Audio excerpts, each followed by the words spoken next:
Hello and welcome to Catholic Answers More. I am your host, Cy Kellett. We'll just get to spend a little bit of time here with you before we start the program today, as we get to do sometimes. My good friend Jimmy Aiken is here. Jimmy, senior apologist at Catholic Answers. And How you doing, Cy? I am totally good. You have planted yourself right there, and you look great. Yeah, well, Yeah. it's I am green with envy. well, it's always nice to be here. Yeah. And yeah, it's kind of bright lights in the studio, so I've got Well- some shades on, and Yeah, I people have told me recently I look pretty bushy. So yeah, look- it's gotten a little out of hand. Yeah, you really need to maybe get trimmed. yeah. And yeah, we're just gonna. I don't even know what to say. I don't even know. I feel different today. I Uh-huh. don't feel the same. Uh-huh. I feel. I just don't feel like myself. Do you- Well, recently I was telling you about that show from the 1970s, Quark. Oh yeah, I was watched an episode. Did I watched you? the whole first episode. Yeah. Okay, yeah. So it was starring Richard Benjamin. I think it was by Buck Henry. It was a parody of Star Trek about a guy and his crew who ran an interstellar garbage scow. Mm-hmm. And one of the crew members, who was kind of a parody of Spock, was named Ficus, and he was from a race of intelligent plants. He looked totally human, Yeah. but he was actually a plant. And I know how that feels sometimes. So I wonder what it would be like to be totally human, but to look like a plant. That would Could you imagine be if an that happened? to interesting us? experience. If you, know? yeah, that would be a strange Maybe in a experience. dream.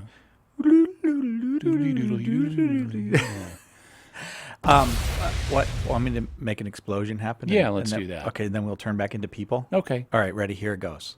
Here comes the explosion. very nice. And now Okay. I feel better now. Yeah. I feel better. You look great in your hat. Oh, thank you. I Well, like that hat. it occurred to me. I mean, I'm wearing earbuds these days, so there's no reason I can't, wear a hat, and because the headphones would interfere.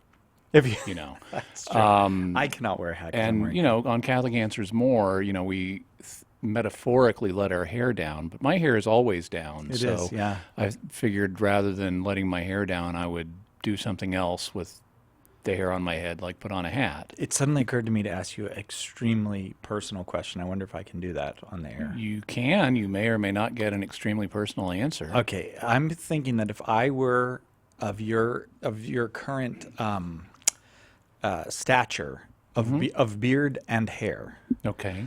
that I would probably use the same shampoo on my beard that I used on the hair on my head. Why wouldn't you do that? I mean, do you use a different shampoo on your beard than your hair? I only shampoo here. I guess I've never thought of shampooing my beard. I just use soap like I do. Oh. Like Oh, interesting. yeah, and then of course I use acid on my fingernails. Uh-huh. I use a sulfuric acid. Okay. That keeps them very clean. And short, I would imagine. I have to keep growing them back. Okay. Yeah, So, no, but you- I but you do? use the same shampoo and Same hair dryer. I don't use a hair dryer. I just use Come on, I tell me. use shampoo and I Yeah. use conditioner and then I towel it off and then I Uh-huh. let it dry. And when I do that, it has a tendency to curl up and I get these interesting curls. I didn't know till I grew it all out that I had like curly hair, but I do. So Mm-hmm. now after a day or two after I've been brushing it, the curls kind of go away. But when I'm fresh from letting it air dry, it tends to be rather curly. So who knew? That's cool though, I because did. when my hair was your length, and it was a while ago. I don't know what it would be like now. I suppose it would be very gray, but when it was Well, that and length, when I was younger, like when I was in high school and I had longer hair, it was straight. Well- So this has changed for me. oh, maybe mine would too then, because Mm-hmm. mine had a quality that it can only be described as stringy. I think Mm-hmm. I don't have beautiful, like when my hair is long. I mean, now of course it's beautiful. I mean, this is a beautiful head of hair. Mm-hmm. Right. But once it gets long, it's. I used to keep it in a bandana a lot. I did that some too. Yeah, because. By the way, we have other things to talk about while we're here in this episode of More, because we're in our fundraising drive right now, and Catholic Answers More is one of the things we do to bring extra value to you, the online viewer. And so if you like what we're doing and having this little bit more of an informal presentation, informal interaction, then please support the show because we do need your support in order to keep this going, just like we need your support for Catholic Answers Live.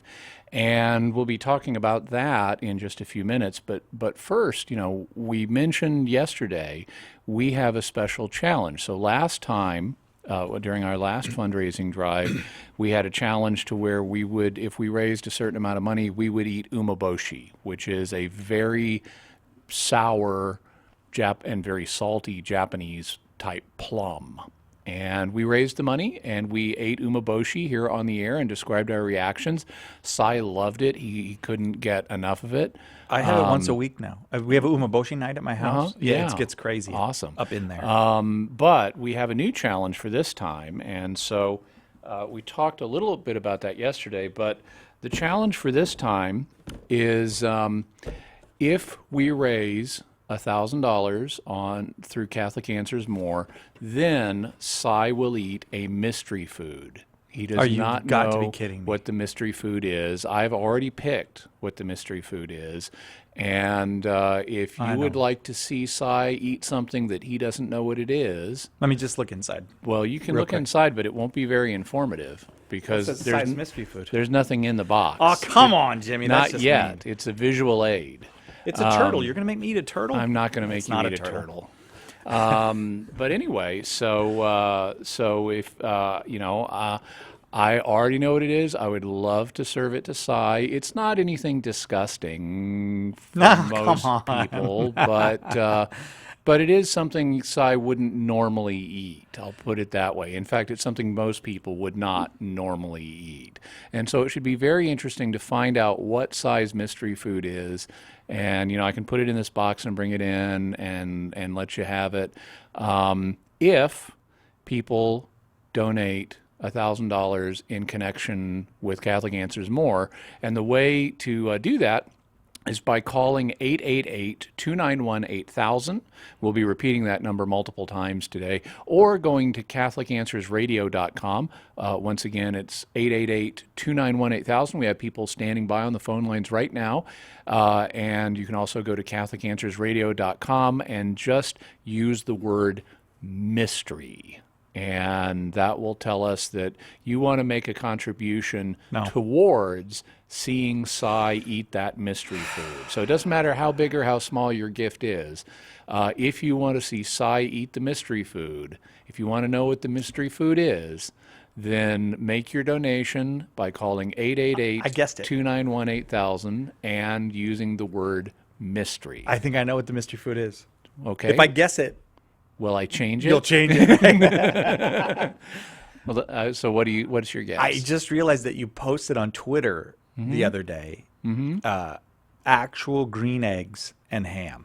Well, we'll have to see, won't we? Is it green eggs and ham? Oh my Who God. can say? All right. But whatever the mystery food is, if you donate towards it, just use the word mystery. And once again, the number is 888-291-8000. We have people standing by right now to help you make your donation, which will not only support Catholic Answers More, but also Catholic Answers Live and all of the work we do here at Catholic Answers. So please be generous. 888-291-8000 is that number, or CatholicAnswersRadio.com. And for those of you who are joining us on Facebook, YouTube, and Periscope, something that would be fun to mention on air is our international viewers. If you're watching somewhere international instead of somewhere national. Like, I don't know, let's say you're in Japan. If you just let us know that online, I'll try to mention as many as I can during the program. It's fun to do. It's fun to see, for one thing. And I think it's good for our donors to hear how far the reach of the program is now on the internet and all the other different ways you get it. I wonder if there are folks who are listening on shortwave. Because I know we go out over shortwave. Oh, sure. So Yeah, there are people. And in the old days, we used to get a lot, proportionally, more calls from people who were listening on shortwave. But as the terrestrial radio stations have grown and as the online listening has grown, it makes up less of a percentage of the calls we get. Yeah, yeah. Were you ever like a radio guy, like ham radio and short radio? When I was young, I did qualify for ham radio. That was back when you had to learn Morse code to do you had to? do ham radio, and so I learned how to do Morse code and didn't do a lot with it, but I did pass the test. And then when I was in high school, I jocked at a country station at night some. How do you now? See, I don't know. Like I don't even think as a teenager I would have been together enough to think I should go to the radio station to see if they need an. Well, I took a class in high school, and that in Well, they radio. offered it in the Yeah, school? Yeah, Oh, you went to a way better high school than I did. possibly. I think the school that I went to is a good high school now. I'm not gonna mention it, but this was 1970s Southern California. Oh, dude. Okay, That's say no more. exactly what it was. It Yeah. was, dude, you were just like cruising through, and I know I had really good teachers who tried really hard, in some instances, but in other instances not so much. One guy, he was the I don't even know if I should mention this, but he was the government teacher. So we had a government class, Uh-huh. and you know what we did for class every Friday? What? We watched the 60 minutes that he had recorded the previous Sunday. Spent the whole class watching 60 minutes. Wow. So he worked four out of 4 5 hours days a week. and those 4 days that he worked, but it wasn't him though. It was us. I mean, you know, Southern California. We were just in our OP shorts and our velour shirts, and it just wasn't a vibe of. Well, in my town, which now this is kind of ironic because I grew up in the Ozarks, and you know, with the stereotype, you wouldn't think it was a highly academic Yeah. environment, but it actually was. I lived in a university town, and the schools were, you know, run by people who had relatives in the university, and you know, husbands and stuff, and then the wife would teach in the school and so yeah, forth. so This was back in the 70s, it was actually quite a good schooling. One of the things they did in junior high for everyone in junior high in town had to learn how to touch type. Oh, isn't So that great? there was like no hunt and peck. You don't get away with that in Fayetteville, not back when I was going through school. Right. Every single student was taught to touch type, which set us up for computer literacy and business skills that are needed in adulthood. Yeah, I am. Hey, Carlo, how are you? Oh, Carlo Broussard out the window. Can you make the camera show Carlo? I want people to see how Carlo dresses when he's not on the air. Oh no, it's you. Oh, don't worry about it. No, it's all right. Wrong camera guy. Carlo, nice to see you. Yeah. By the way, we sometimes also answer questions, and you I've wanna got do a one? question here from Gabriel. Wants to know, he's watching on YouTube, and he wants to know, when is a thought considered sinful? And the answer to that is twofold. A thought can be considered sinful when the content of it is pertaining to a sin, and you're indulging in it for purposes of pleasure. Like Jesus says, if you look at a woman to lust at her, you know, that's the purpose of what you're doing. Well, then that's a sin. You're voluntarily engaging in lustful thoughts. The other is when you know that if I think about this, I'm going to get myself tempted more. And you deliberately allow yourself to get tempted in some way by thinking about it. But as long as you're not deliberately indulging or deliberately getting yourself tempted, it doesn't matter what the content of the thought is. It is at most temptation and not a sin. How many seconds?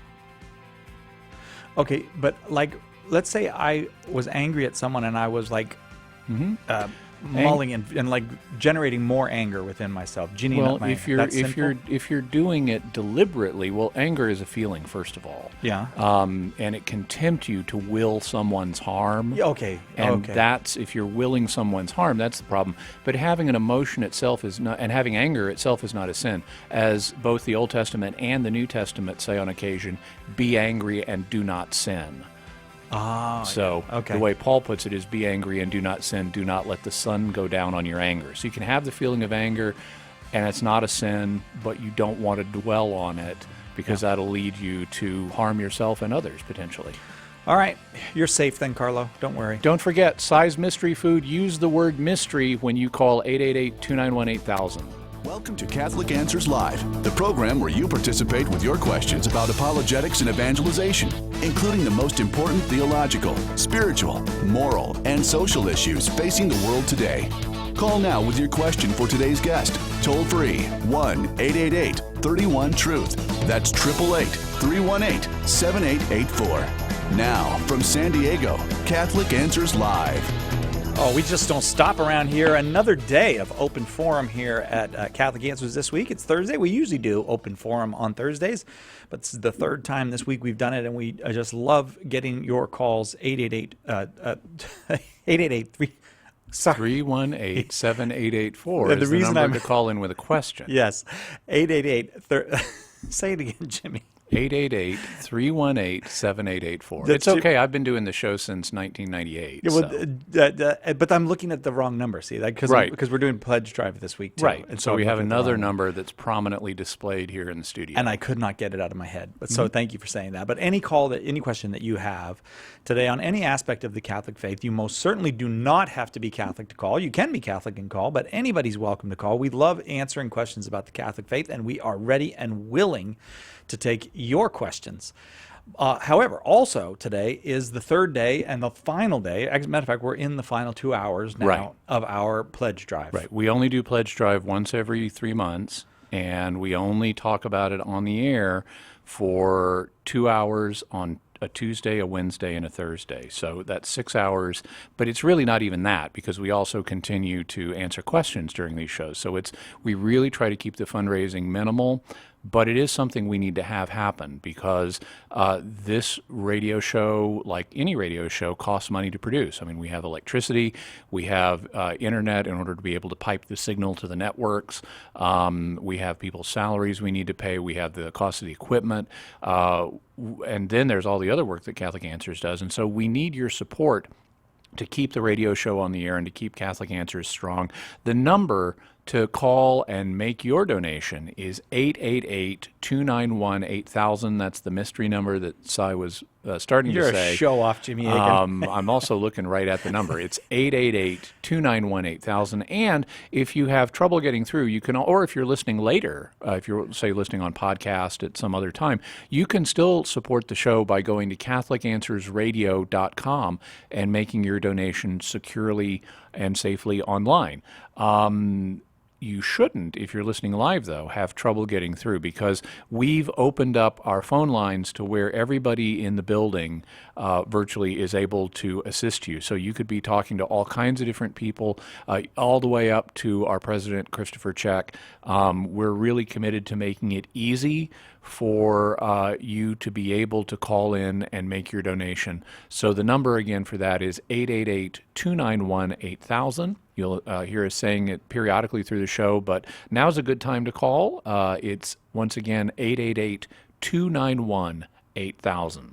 888-291-8000. I'm just saying it to prove that I can. 888-291-8000. And Jimmy, we have an extraordinary gift today, or extraordinary offer. Yeah. Because we asked during the week if people could support us with matching money for Thursday, and we have $10,000 today, Jimmy. So we've got so the way this works, this is a real match. We don't get the money if you don't donate to us, and so if it's a dollar for dollar match. If you donate $100 to us, that will become $200 through the generosity of some donors who've put up the $10,000 matching challenge that we've got.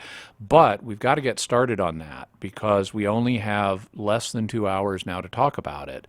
And we've got all the other stuff we need to do, like answering your questions. So please don't put it off. If you've been thinking about making a donation to Catholic Answers Live, if there's been a little bit of a tug on your heart, wondering, should I? Please go ahead, answer that call, and place a call to 888-291-8000. It's the last day of the drive. We're not going to be able to talk about this for another 3 months, and we've got 2 hours now to make up that $10,000. And also something, Cy, that you know, but that I don't know how much we've talked about it on the air. This drive, it's occurring in the summer. People tend to be out of pocket during the summer. Right. It's harder to raise funds. And indeed, this drive, we haven't met our goals. We haven't been, we've been having a slower response than normal, which is common in the summer. And so it's all the more important that you step forward and help us out. The number again is 888-291-8000. Once again, it's 888-291-8000. And don't forget, we've got that $10,000 matching challenge, as well as some awesome thank yous that we want to send you as thank yous for your generosity, and we'll be telling you about those very soon. 888-291-8000, 888-291-8000, or CatholicAnswersRadio.com. As we said, we only take a few minutes out of each hour to ask you to support us. You can dial that number now, but we're going to continue to take calls and do what we do here, which is answer questions about the Catholic faith. We go now to Robert in Cincinnati, Ohio, listening on Sacred Heart Radio. Robert, your question for Jimmy Akin. Yes, I was hoping from the point of view of your very excellent apostleships, if you could give me some advice. Would you suggest if a person is going to perhaps undertake an apostolate of some sort that you should get with your diocesan bishop at the earliest opportunity, or would you suggest that you try to do what you think is a good thing to do and then, perhaps get some fruit to say, this is what's going on here. Can I have your approbation? Okay, so the answer will depend on a few factors. One of them is whether you want to use the word Catholic in your name, because according to canon law, you're not supposed to use the word Catholic in your name unless you have your bishop's permission to do so. So if you plan to call yourself, Catholic Soup Kitchen or whatever it may be, then you'd want to approach your bishop pretty early. If you're not, like if you want to call yourself St. Joseph's Soup Kitchen, then you wouldn't have that same obligation. In terms of how much affiliation one wants to seek with the church, it's something that is a prudential matter, and it's going to depend on a variety of circumstances, which I can't fully go into during the space we have available on the show. But a lot of people engage in just kind of an informal apostolate, like, for example, running a website, and where let's say since this is an apologetic show, I'll use that as an example. There are a lot of people out there who are interested in writing about apologetics, and they may, just set up a blog and start blogging about apologetics, and then, go on Facebook and interact with people on Facebook or other online media. And it's very informal, and they're not actually running, a larger organization. And it's that kind of thing. Typically, most people don't seek their bishop's approbation for that kind of effort. Now, that means they can't say, I operate with my bishop's approval, but frankly, bishops would be overloaded if everyone who wanted to talk about the faith on Facebook, was asking their permission. So there's a certain level of apostolate where we're called to be out there and engaging in our culture and promoting the church's message, but that doesn't require formal approval from the church. It's just expected that the laity are going to engage in a certain level of apostolate. If you want to start a more formal organization than that, then I don't know that the bishop would be the first place I would start. I might start, being involved in a parish and see, is there an organization in the parish that already serves this need that I could get involved in. One thing, that people often don't think about is, in terms of starting an apostolate, most of them really struggle, especially in the beginning years, and you can multiply your efforts more effectively if you are teamed with something that already exists and get involved in, like if you were running a soup kitchen, may already be a soup kitchen where you could volunteer your time and your talents and do things there and multiply your efforts rather than having all of the hassle of starting a new one and building it from the ground up and maybe not having it succeed. This is one reason why I personally haven't founded my own apostolates, because I recognize my efforts at this point in my career are more effective teamed with Catholic Answers rather than just going off and starting something by myself and really having to struggle and maybe not succeed. So teaming up with existing apostolates is something to think about. My impression is that it's easier for bishops to give approval to something that has something of a track record. So if possible, if you do determine that the thing for you to do is to actually start an apostolate, I would be inclined to start it and let it build something of a track record and then go to the bishop and say, here's what I've been doing, here's how I operate, I'm interested in potentially receiving your blessing or your approval, your endorsement. But it's harder for a bishop to do that if you're just starting out or haven't even started yet and he doesn't know you and the kind of work you do. Cy, would you say that's a reasonable way to proceed? Or I know you've worked at a diocese before. Are there particular tips that you would be able to offer? No, actually, I think that's exactly right. Bishops, it's impossible for them to. I mean, this is a pretty big diocese, but it's impossible for bishops to know everyone, and even if you have a wonderful reputation, you need a track record. You need to build up a track record. It's wonderful, though, to hear about people wanting to start apostolates to serve the church and to serve the world. And in general, I think that bishops are very welcoming of that, but they.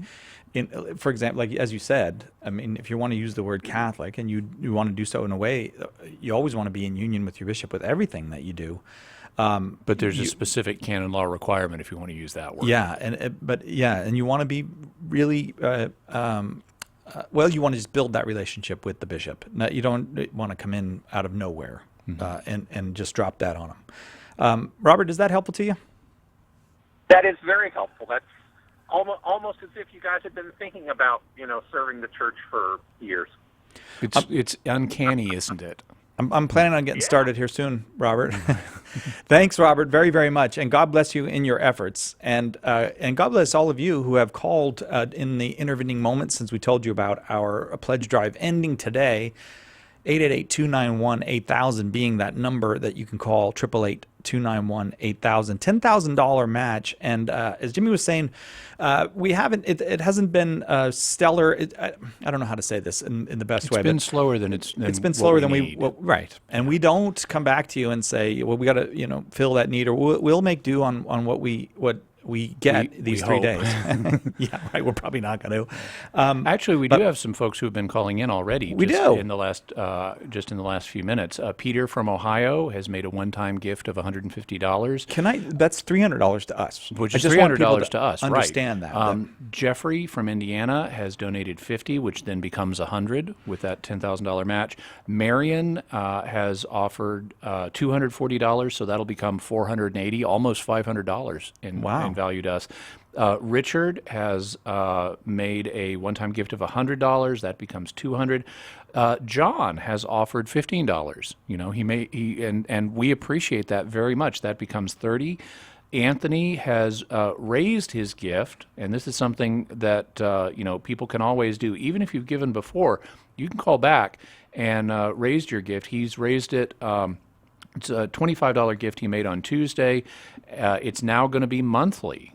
So that is Anthony. A dramatic expansion. That's a 12-fold, which with the $10,000 matching challenge is actually a 24-fold multiplication of what he gave on Tuesday. So that is awesome. Thank you so much, Anthony. 888-291-8000, that number. Ohio, you're really supporting us, and at least in the last few minutes, and thank you so much for that. That's cool. A lot of Midwest there. But if you're on the East Coast or the West Coast, maybe you could step up as Ohio has. and or I'm even sure if you're Hawaii not, is going there's to. Hawaii and Alaska and But I do want to say something about those Guam? monthly recurring ones. Yeah, They're how- very, very helpful to us. For an apostolate like us, we often don't know where the funds are coming from and when they're coming to us. But a person who will make a monthly pledge helps for planning purposes and helps us to have a base that we know. Okay, we can do certain things, and that planning makes a big difference for us. And we would like to send you some thank you gifts. Therefore, if you are able to make an $18 a month or more pledge, and I'll show the books, Jimmy. Okay, that would be great. I know we have several of them. And it's not just books. We also have a DVD set that we're going to send people. But tell us about the books first. Okay, so Benedict Up Close, The Inside Story of 8 Dramatic Years, a beautiful book from EWTN by Paul Bad, and you're going to really, I've just started to look into it, and I know you're going to love this. This book I've of course read because he's on with us pretty regularly, Father Paul The Scalia. second book you're talking about. This, That Nothing May Be Lost, Reflections on Catholic Doctrine and Devotion. We'd be so happy to send those to you. And as I said, we really want to encourage those $18 a month or more pledges because Right. they mean so much to us. This, however, is for a one-time donation. If the video set that you're holding. Right, the True Reformers, Saints of the Catholic Reformation. If you're especially blessed and you can make a pledge of a gift of $500 or more.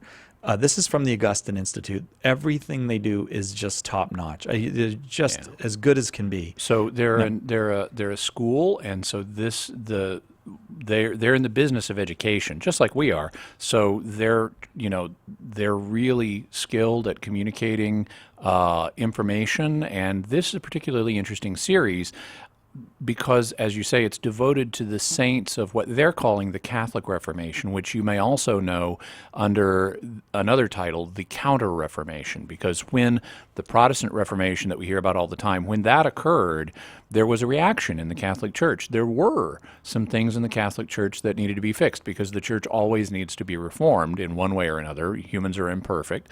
And when there was this great wound to Christendom, with a lot of Europe departing from the Catholic Church, it was recognized that this was an occasion that the Church really needed to be serious about and take a hard look at itself and see what do we need to do differently. And there were a bunch of saints that were produced in that period of reflection and reformation within the Church.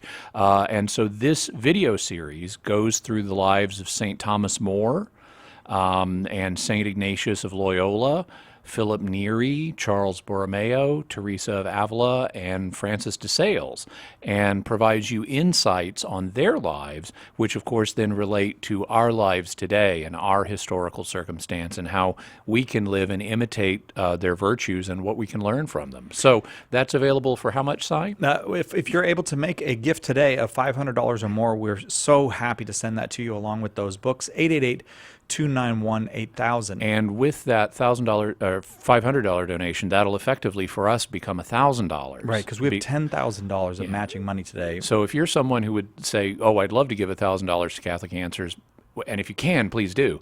But if you say, "Oh, I'd love to donate $1,000, but I just can't," well, if you can donate $500, that'll become $1,000 to us through the generosity of donors who have been willing to match your pledge. So once again, the number is 888-291-8000. We now have, as we said, less than 2 hours to talk about that challenge, to be able to meet that challenge. One thing we always talk about, or that I always make a point of talking about, is the spiritual dimension of giving, because it's not just about helping a good radio show stay on the air. There is a larger dimension to that, to the act of giving in this case, because it's a radio show that does spiritual work. You know, we're helping people. Just yesterday, during the show, we had a young woman call who was talking about going to RCIA and becoming Catholic, and we were able to answer a question for her. And that's great. That's what we do. That's what we're all about. And it shows the spiritual work that Catholic Answers Live is able to do. So when you support the work of Catholic Answers Live, you're helping reach people spiritually, to bring them spiritual benefit, to grow closer to God. In many cases, people tell us they come to God or come back to God for the first time in years. You're helping bring them eternal life. by helping reconciling them. That is an amazing thing to be participating in. I'm honored to be able to play my role. We need you to play your role too. And God promises that you'll be blessed for doing that. One of the things that St. Paul talks about, this is in Galatians 6, if you want to look it up. St. Paul says, let he who is taught the word, so we're teaching the word, the audience is listening to the word, they're being taught. St. Paul says, let him who is taught the word share all good things with him who teaches. So that would be Catholic Answers Live. And he says, do not be deceived. God is not mocked. For whatever a man sows, that will he also reap. For he who sows to his own flesh, which in context, St. Paul's talking about giving, giving to the one who teaches to support the work of teaching. He who sows to his own flesh, that would be just keeping all your money for yourself, not worrying about supporting spiritual causes, will from the flesh reap corruption. But he who sows to the Spirit by supporting spiritual work will from the Spirit, from the Holy Spirit, reap eternal life. So this, your act of donating, it's not just helping a show you like, it's something that has eternal dimensions for you, because St. Paul says when you support the work of the one who teaches, God, you're sowing to the Spirit, and from the Spirit you'll reap eternal life. 888-291-8000 is the number. This is the last day of our summer fund drive. 888-291-8000. Every dollar pledged or donated today is matched dollar for dollar up to $10,000. That's an extraordinary thing. We're very, very grateful both to the donors who make that possible and to you for helping us to reach that goal. I guess another way to put it is a good day for us today means lots and lots of good things for the next 3 months. 888-291-8000 is that number. You can go to CatholicAnswersRadio.com, and we go to Linda in St. Louis, Missouri, listening on Covenant Radio. Linda, your question for Jimmy Akin. Gentlemen, there's the background of one of Jesus' quotes is a mystery to me. I hope you can shed light on it. In his book, Rabbi Jacob Neusner, you maybe have read it and it doesn't matter, a rabbi talks to Jesus. Mm-hmm.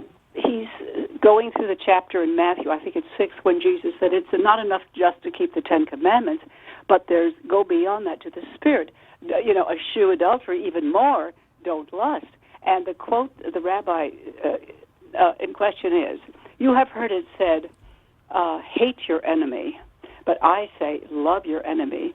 And Neusner says, well, that's nowhere in the Old Testament. Now, I couldn't find it. I'm thinking maybe Jesus was referring to what then currently, as his time, was maybe the Zealot party saying, hate your enemy.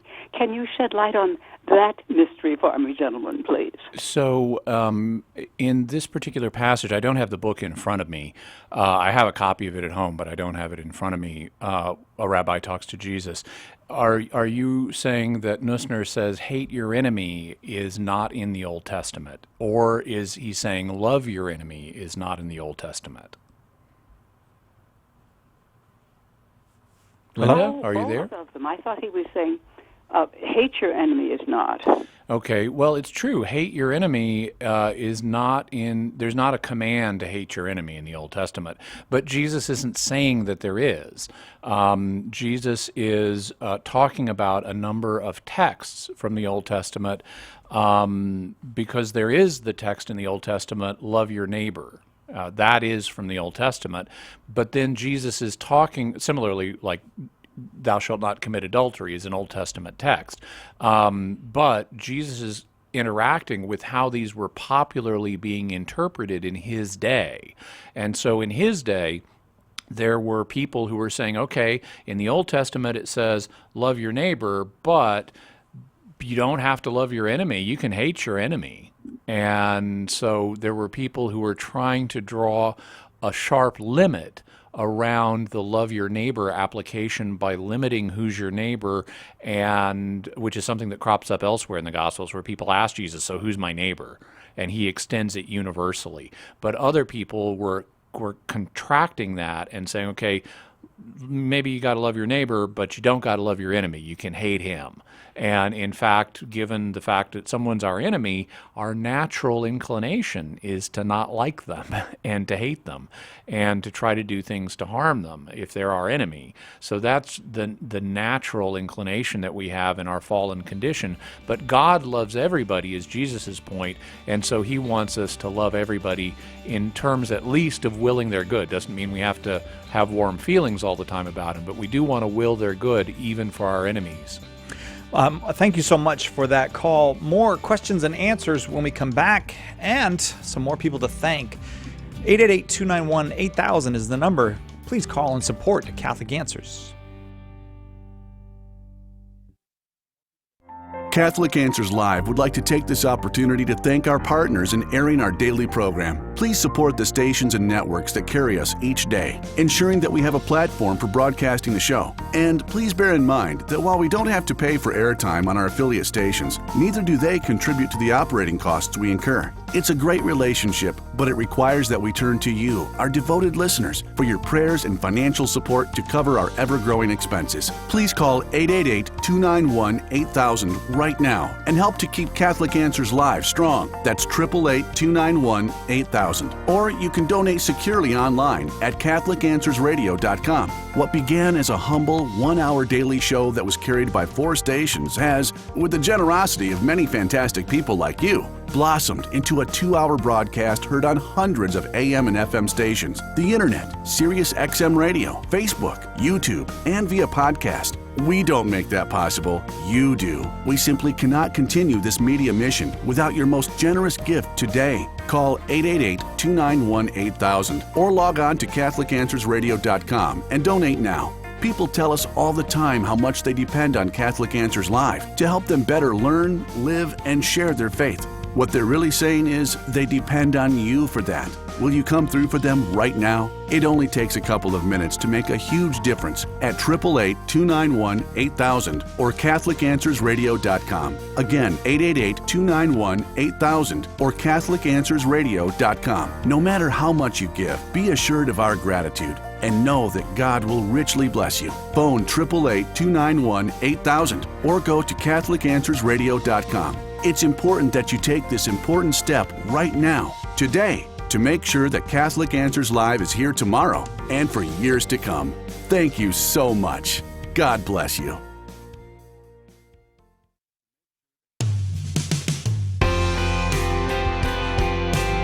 Welcome back to Catholic Answers Live. Thank you so much for being with us. Thank you for everybody who has picked up that phone and dialed.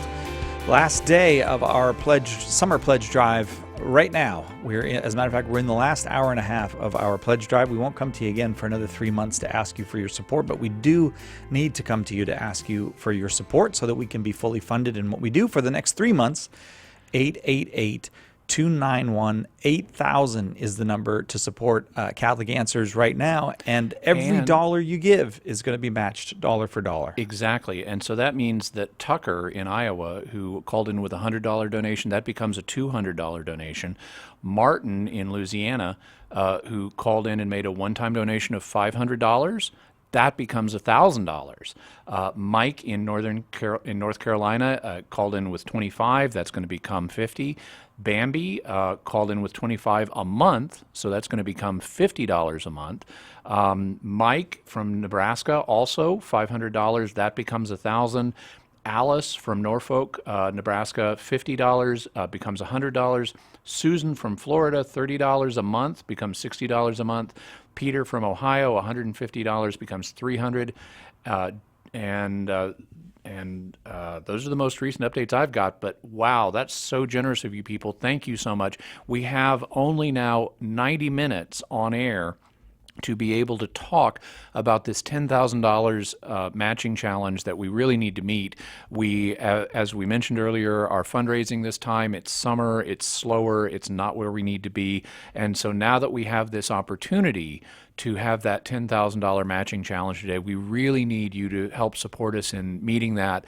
And the way you can do that is by calling 888-291-8000 Once again, it's 888-291-8000. You can also go any time of day or night to CatholicAnswersRadio.com, but I would urge you to call the number right now, because if you put it off, you may not remember to do it later. I know that's just human nature. I have that tendency. I may mean to do something, but I know if I don't do it right now when I'm thinking about it, it could fall through the cracks, and sometimes it does. So don't let your good intentions evaporate in that way. Give us a call, 888-291-8000. Once again, it's 888-291-8000. We're very, very grateful to the generous donor or donors who have put up match money for us today. $10,000 today is an extraordinary amount of money. We're very, very grateful for that.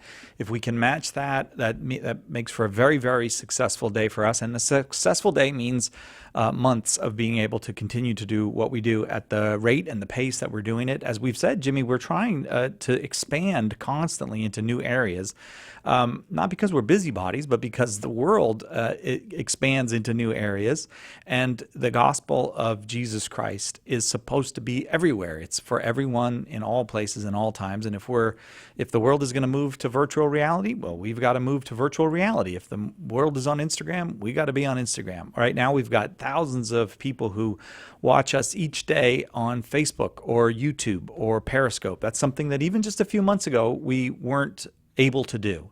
And we are able to do those things now because of your generosity. 888-291-8000 is the number. Or you can go to CatholicAnswersRadio.com. Every dollar is being matched dollar for dollar. Today, up to $10,000.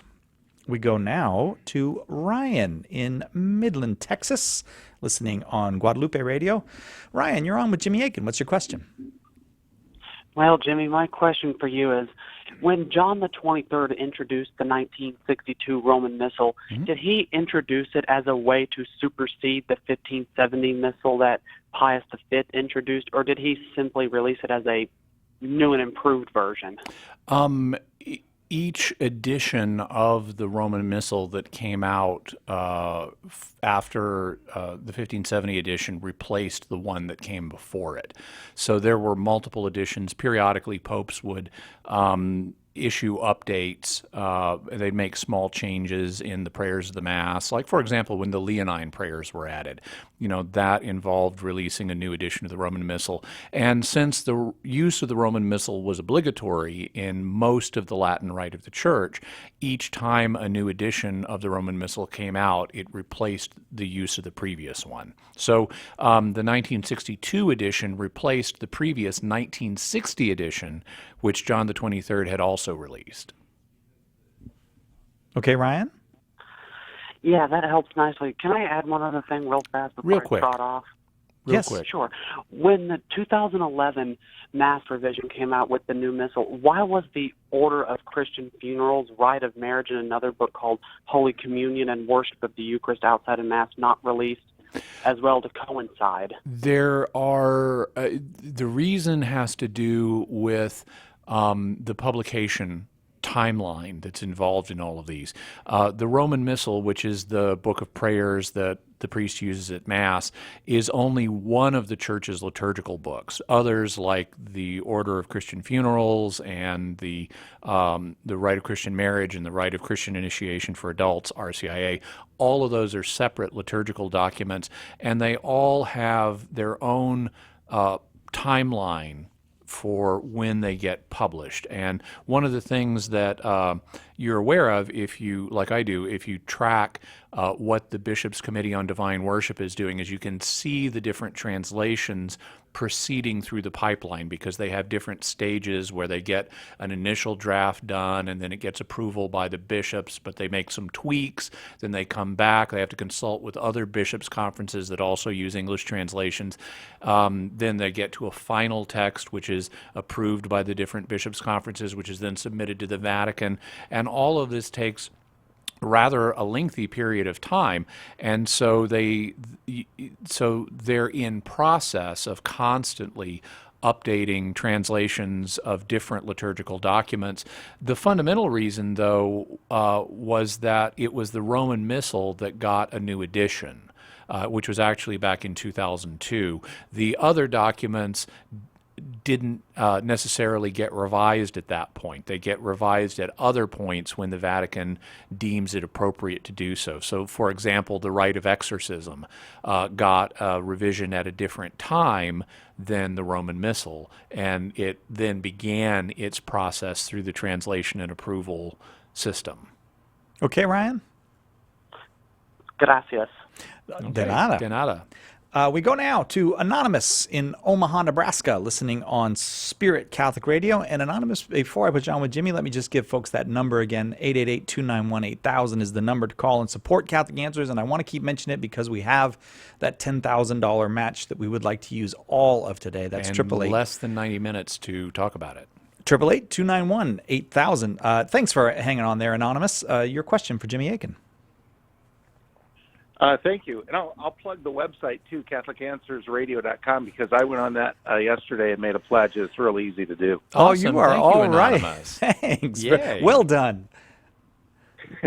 Yay, you. My question has to do with the morality of the use of birth control pills in this specific circumstance. I've got a teenage daughter that has severe acne. She's been through different treatments that have failed. She went to the doctor. The doctor's recommending a medication that requires by the national government, because it's registered, I guess, with the FDA, or if it's a female, she has to be on some kind of birth control to prevent pregnancy, because the medicine that she would use for the treatment of the acne can cause severe birth defects. Oh. Now, my daughter is not sexually active, but in order for her to get this treatment, she has to be on at least, well, there's actually, they say, 2 forms of contraception to prevent pregnancy, one of which can be abstinence, and the other can be oral contraceptive pills. Okay. So what's the morality? Do they do anything to verify that she's taking the birth control pills? Do they do a blood test and periodically and see is she on the pills or not? That I don't know if they actually check hormone levels. I know they do blood work for pregnancy tests to make sure that they're not giving the medication to a pregnant female, obviously. Okay. So she would show up, if she's not sexually active, she'd show up as not pregnant anyway. So this is an interesting conundrum. Acne, even though it's, for most of us, it's just kind of a thing we have to deal with in our teens, and it doesn't lead to severe problems for most of us, it really can be a serious thing. I mean, you can get, if you have certain types of acne, you can get scarring all over your face that will mark you for the rest of your life, because there's no way to fix the scarring. And so, I just mention that because some people in the audience may not be familiar with that aspect of it, and they may think, oh, why are you even bothering with acne? Why not just tough it out? Well, no, there can be kinds of acne that can really leave you scarred, and that it is important to address. So acne can be a serious thing, and you've already gone through these other attempts to deal with it, and it hasn't worked, and this looks like your best option at present.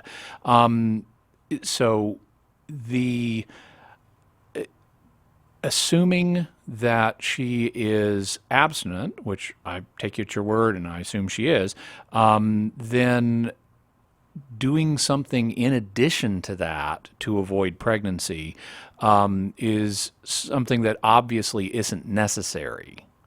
But if it's required by the law in order to be able to get the medicine you use, then given the fact that she's not sexually active, she's not going to be getting pregnant anyway, and so there will be no contraceptive effect. So you're not, even though you're using, hypothetically, you'd be using certain hormones, which is all birth control pills are.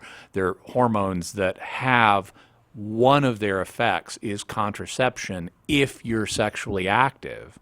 But if you're not sexually active, you're just changing your hormone levels.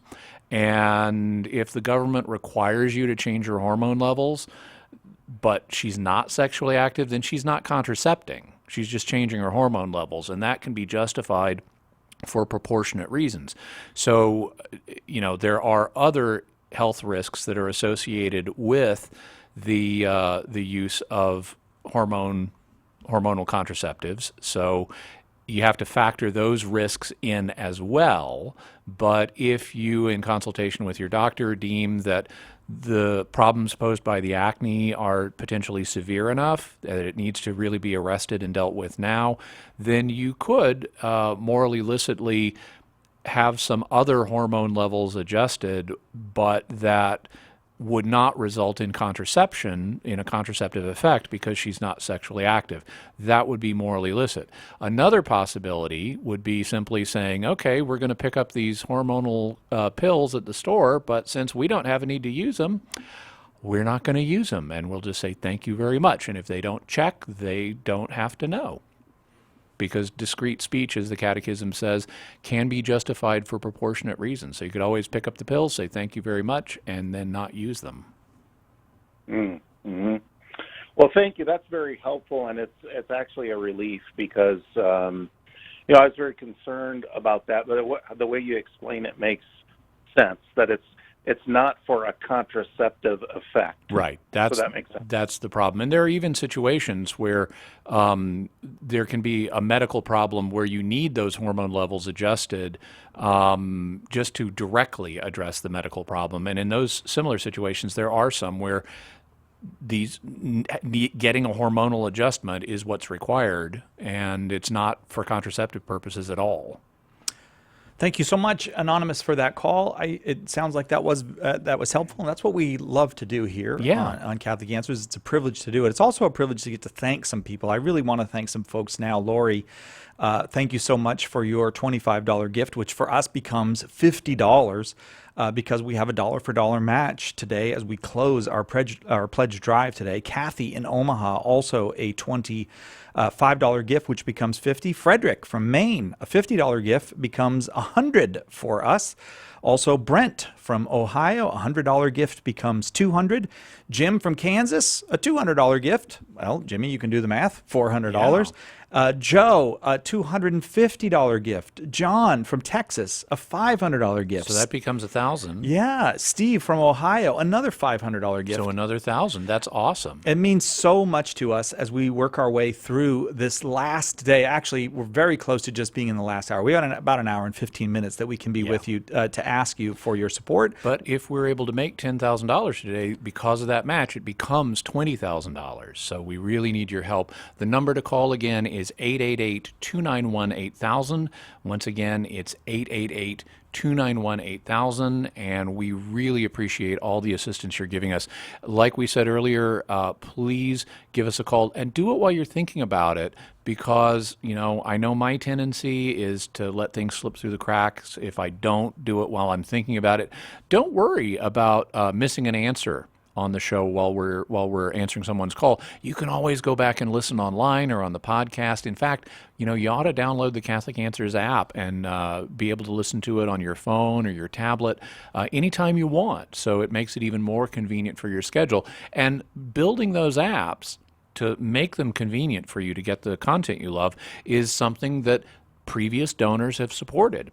Of course, there's also a need to continually upgrade them because the technology changes, the software that your device uses changes, and we need to be able to modify the app. So there's an ongoing need, and we also want to add more functionality to them to make them even greater. But that's just one illustration of the things that your donation will help support. So please give us a call, 888-291-8000, or like our previous caller Anonymous, go to CatholicAnswersRadio.com. He himself testified to how easy it is to use that site, CatholicAnswersRadio.com. It comes down to this: we really can't surrender the public space to those who would use it merely for profit, and often profit made by filling the space with explicitly or highly sexualized or violent material, or ideas that are inimical. Inimical. Yeah, I think I did say it right Yeah, the you first did. time. Yeah, You just paused. yeah, right, to our moral life. We need to be in the public sphere with wholesome ideas, with the idea that there is an objective morality, for example, or there is a reality to human nature, and that human nature is not just endlessly changeable. We can be whatever we want to be, but that we have obligations in addition to having rights as human beings. And more important than anything, to share the gospel of Jesus Christ in every place all the time. That's what needs to happen in order for our society to be restored to sanity, and for our families to be restored to love and peace and all those things that God wants for us. We need to be in the public space to do that. Your local Catholic radio station, it's very important to support them because they are sending out the signals that make that possible. It's also important to support apostolates such as Catholic Answers. We feel very confident that what we produce has value. And so we have no shame about coming to you to ask, can you help to finance that? Can you help? Because we believe that putting this out there in the public sphere is a place, is a calling from God. And we try to live that calling with respect and with fervor, with real fervor, and we hope you will too. And you can do that today by supporting us, 888-291-8000. Or, as Jimmy said, and as Anonymous said, you can go to CatholicAnswersRadio.com. Giuseppe in the UK, watching on YouTube. I love it when we get the YouTube ones, because even just a few months ago, we weren't getting these from YouTube. And Giuseppe, it's wonderful. Thank you so much for watching us on YouTube. Thanks to everybody who watches us on Facebook or YouTube or Periscope. Your question, Giuseppe, for Jimmy Akin. Hello, how are you? Just fine. Very well. What's your question, Giuseppe? Well, I sent a question to you before, so I remember if you remember when you had Carlo on, and I sent why on Act 837. Remember? Okay, Giuseppe, I'm gonna need to answer your question, and we're running short on time. Right, very quickly. What's your question for Very me? quickly. Okay, just very quick. I was speaking to a Jehovah's friend, witness friend of mine, and to prove his point, he was talking about when the people who would die, and then sort of they're waiting for the second coming, and then Jesus resurrects them again. Mm-hmm. So they actually have no soul. Yeah. Anyway, so well, they think Jehovah's Witnesses think the soul can die, and then God can recreate it. But that, of course, yeah. Mm-hmm. But I don't believe that at all. Mm-hmm. Good, because it's not true. Believe, I'm a devout Catholic. Mm-hmm. Is why did Jesus resurrect Lazarus? Where would his soul have been? Would it have been in purgatory, or would it have been in heaven, or somewhere else? So where would have Jesus resurrected Lazarus? The answer is not entirely clear. God hasn't given us a huge amount of information on this topic. The Church holds that, apart from a few exceptions, like, say, Enoch and Elijah, who were assumed directly into heaven, that it was the death and resurrection of Christ that opened the gates of heaven and made it possible for humans to go there. And that's classically been understood to mean that there weren't humans in heaven, apart from certain exceptions, prior to the resurrection of Christ. Instead, they went to, if they were righteous, they would go to a place that in his parables Jesus describes as Abraham's bosom, which was depicted as a state of comfort and rest. You'll see this in Luke's gospel in the parable of Lazarus and the rich man, where Lazarus dies and Jesus says, and the angels came and took him to Lazarus's bosom. Now, this shows that Lazarus's soul is still active and conscious in the afterlife. Now, the Jehovah's Witnesses might say, well, but this is a parable. In fact, that's exactly what they will say. But if you look at Jesus' parables, that doesn't neutralize the point, because Jesus populates his parables with things from real life. So in Jesus' parables, we read about kings and fathers and sons and harvests and merchants and so forth. And kings and sons and fathers and merchants are all real things. So Jesus draws on real life in crafting his parables. And so in the parable of Lazarus and the rich man, he's drawing on the reality that souls do continue in the afterlife, and if they're righteous souls, they experience a state of comfort and rest even before the resurrection makes it possible for them to experience the full glory of heaven. So the easiest answer to give is to say Lazarus' soul would have gone to the bosom of Abraham, which may be identical with paradise, which wasn't yet necessarily located in the full glory of heaven. And also you could say it might be, in Lazarus's case, connected with purgatory. But because these different states are something God hasn't told us a lot about, we have to be kind of careful in what we propose about them. Stand. Okay, Giuseppe, thanks very much. Appreciate that. Jimmy, we're short on time, and I want to make sure I get the number in again before we have to go to a break. And we'll, if we can, we'll thank some people as well. But we have a full hour of open forum coming up right after this. Again, another great hour, tons and tons of calls. The lines continue to be full, so we'll get to you. Don't go away if you're on the line. We're going to get to you next hour right after this break. But right now, we're coming up on the last hour. And I don't know any other, I don't want to parse words at all. This is the end. This is it. Yeah, so it's really urgent we hear from you. Right, 888-291-8000. And some of the people we've heard from include Sarah from Colorado. She's donating $25 monthly, which becomes $50 monthly. Janine from Minnesota has given $500, and that becomes $1,000 to us. Jeanette from Nebraska has given $200, which becomes $400. Bill and Denise from Nebraska have given $500, so that's another $1,000. Monica from Dallas has given $50 monthly, which becomes effectively $100 monthly for us. So we've got a lot of people calling in, but we still need to hear from you. And the number to call is 888-291-8000. We're going to be going into a break in a minute between the 2 hours, and that means it's an ideal time for you to call because you won't miss anything. We have the whole staff standing by to be able to take your call. Or if you prefer, or if you're listening later on, you can also go to CatholicAnswersRadio.com. But one way or another, please help us out with the break. It's an ideal time to call because you won't miss anything, and you'll have the satisfaction of knowing that you called while you were thinking about it, so it didn't fall through the cracks. And for folks who are able to make a monthly pledge, such as Sarah did and as Monica just did, when we see those monthly pledges, we're very grateful because it's very helpful to us to be able, for planning purposes, as we say, but it also allows us to be able to send you these books, Benedict Up Close, The Inside Story of 8 Dramatic Years by Paul Badd, that comes to you from EWTN Press, and it's just a beautiful book. And also That Nothing May Be Lost, Reflections on Catholic Doctrine and Devotion from Father Paul Scalia, who is a regular guest here on Catholic Answers, and an extraordinary, and you know how I think still, even to this day, most people know Father Paul Scalia because of the really extraordinary sermon he gave at his own father's funeral. His father, Justice Antonin Scalia, right? And you can go look at it on YouTube. It's wonderful. But we'd love to send you these two books. Can you make a monthly pledge of $18 a month or more?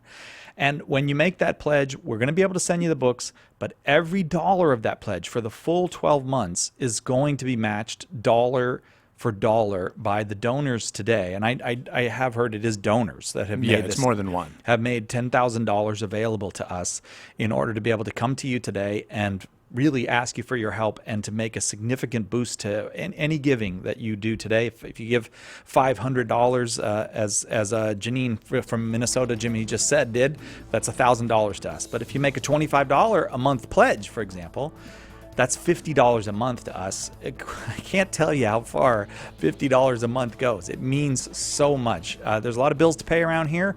All we do is make content that explains and defends and shares the Catholic faith. We try to do it. I hope we do it every day with joy in our hearts and with the desire for the good of our brothers and sisters. We know that's why you support us, and so we try to be faithful to that support and do that.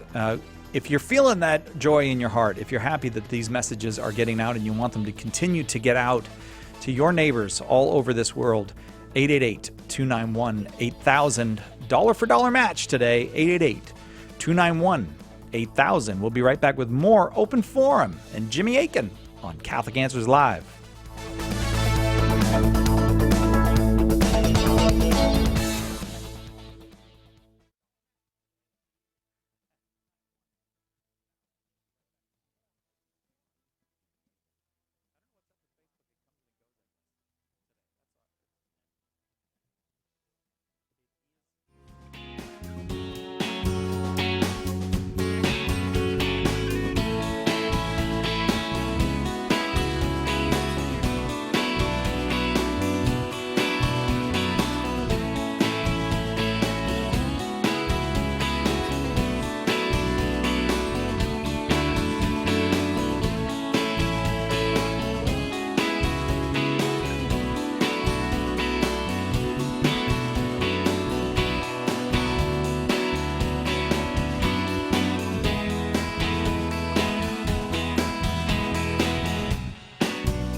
Welcome to Catholic Answers Live, the program where you participate with your questions about apologetics and evangelization, including the most important theological, spiritual, moral, and social issues facing the world today.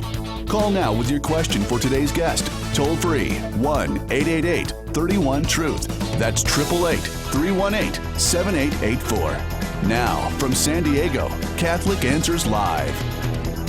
Big day for us here at Catholic Answers Live, in part because we have Jimmy Akin here and we're doing open forum for both hours. That means a whole hour to go of open forum, but also a big day because this is the last hour of our summer pledge drive.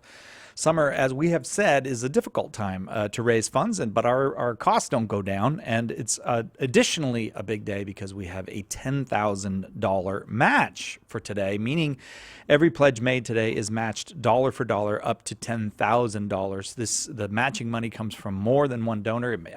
It's two at least. I don't know, maybe more than that, but at least two folks have stepped up and said, okay, I'll match whatever you can raise up to $10,000. So it's an opportunity for us to do what we need to do in this hour, which is finish raising the funds that we need for the next few months. 888-291-8000. And we have less than an hour to do it now. And that is Jimmy Akin, senior apologist here at Catholic Answers. And Jimmy, lots of folks have been calling, but we need... Well, lots, but as we mentioned in the previous hour, things have been slower this drive, possibly because it's summer than they normally are, so we haven't been where we need to be. We really need people's help. During the break between the 2 hours, I went and checked to see how things are going right now, and I'm told they're going a little slow. Okay. So we really do need people to call in this last hour, especially if we're going to make that $10,000 challenge, because this is it. I mean, we're going to be answering questions during this hour, so we don't have the whole hour even to talk about the fundraising. But it's really important that we hear from you. The number to call is 888-291-8000. Once again, it's 888-291-8000, and you can also go to CatholicAnswersRadio.com. It would be really cool if we could have somebody, maybe an intern or something in the building who was formerly Protestant. That would be great. I mean, if they were formerly Protestant, they could even, maybe talk about what Catholic Answers has helped them. I wish we had one around here. Oh, look, it's Andrew, the man we call Other Andrew, who is our intern right now. We call him Other Andrew because Primary Andrew, Proper Andrew. Proper Andrew is the videographer here at Catholic Answers. Andrew, thanks for being with us. Thank you for having me. And tell us a little bit about your story and what brought you here to Catholic Answers, because that tells our donors a lot about what it is they're giving their money to. Yeah, really. I mean, so I started Crossing the Tiber about 2 years ago, and really I was just thinking about it, and Catholic Answers has been there since day one, really. I mean, just even the website name, Catholic.com, kind of pops up when you search it. But I mean, I was Protestant, and went through RCIA, and I was the only one there for kind of like personal religious reasons. Mm-hmm. And so a lot of my questions weren't being answered because everyone was there to, I want to be confirmed so I can be a sponsor or something, and they all kind of knew it already. I see. Yeah, and so, I was looking for answers, going to my sponsor, but Catholic Answers was always there, and they kind of had the deep kind of philosophical, concrete stuff that was there. It was tangible, it was accessible, and it really, it got me to, go to confirmation that Easter, which was an awesome experience. First Eucharist, man, there's nothing more beautiful than that. Amen, brother, amen. And really, it's helped me stay Catholic because I'm at a very Protestant college, and so more than helping us come home, it's helped me stay home. And so, yeah, it's just been awesome. Thanks for being willing to come in and share that with us, Andrew. And now that you're interning with us this summer, you found out that we're really horrible people here. Oh, yeah, right? It's terrible. It's really cruddy. That's not true. I don't believe you. Andrew, you do great work. It's been great having you around all summer. And thanks for coming in to share your story. There are, I must say, thousands of stories just like it. Yeah. Because the website is Catholic.com. People all over the world, often that's their first stop. Yeah. And so we have to be faithful to the teaching of the Catholic Church, and we have to be enthusiastic in the way we share the faith. And one of the things they find when they go to Catholic.com is, in fact, Catholic Answers Live. So we've got a lot of people who listen either on their local station, which they find through Catholic.com, or they listen on podcast or directly streaming on the site. We have people listening right now that way. They may watch us in fact, on YouTube or Periscope or Facebook. There are a lot of people doing that right now and interacting with other Catholic Answers Live fans right now in the chat stream on all three of those. But we need you right now while you're thinking about it, because things have been slow, including in the previous hour today. We need you to give us a call at 888-291-8000. Once again, it's 888-291-8000. We have people standing by to take your donation. You can also go to CatholicAnswersRadio.com. We do have people who have been calling. Henrietta from New Orleans has made a $100 donation, which becomes $200. Rita from Massachusetts has donated $25, which becomes $50. A member of the Catholic Cross Bearers Motorcycle Ministry in L.A., which could be Los Louisiana Angeles or Louisiana, has donated a monthly pledge of $20, so that becomes $40 a month. And I just love the fact that there is a Catholic Cross Bearers Motorcycle Ministry, and so thank you to the member who's done that. Carol and Ron from Michigan have donated $100, which becomes $200. Glenn from North Carolina has donated $30 a month. That becomes $60 a month. 888-291-8000 is the number they call. Let me thank a couple, Jimmy. Judy from Texas, $100. Dan from California, $100. Wayne from North Dakota, $100. So $100 bills flying our direction from all over, but each of those becomes $200 because we have that $10,000 match. Right. Other people have been donating whatever they can afford, including Teresa, made a $20 donation. Bob from Ohio, $25 monthly. Lois from Ohio, $50 one-time donation. All of those are very much appreciated. All of those are being doubled up to $10,000 through the generosity of some additional donors who are challenging you to make a donation to help support the work of Catholic Answers Live.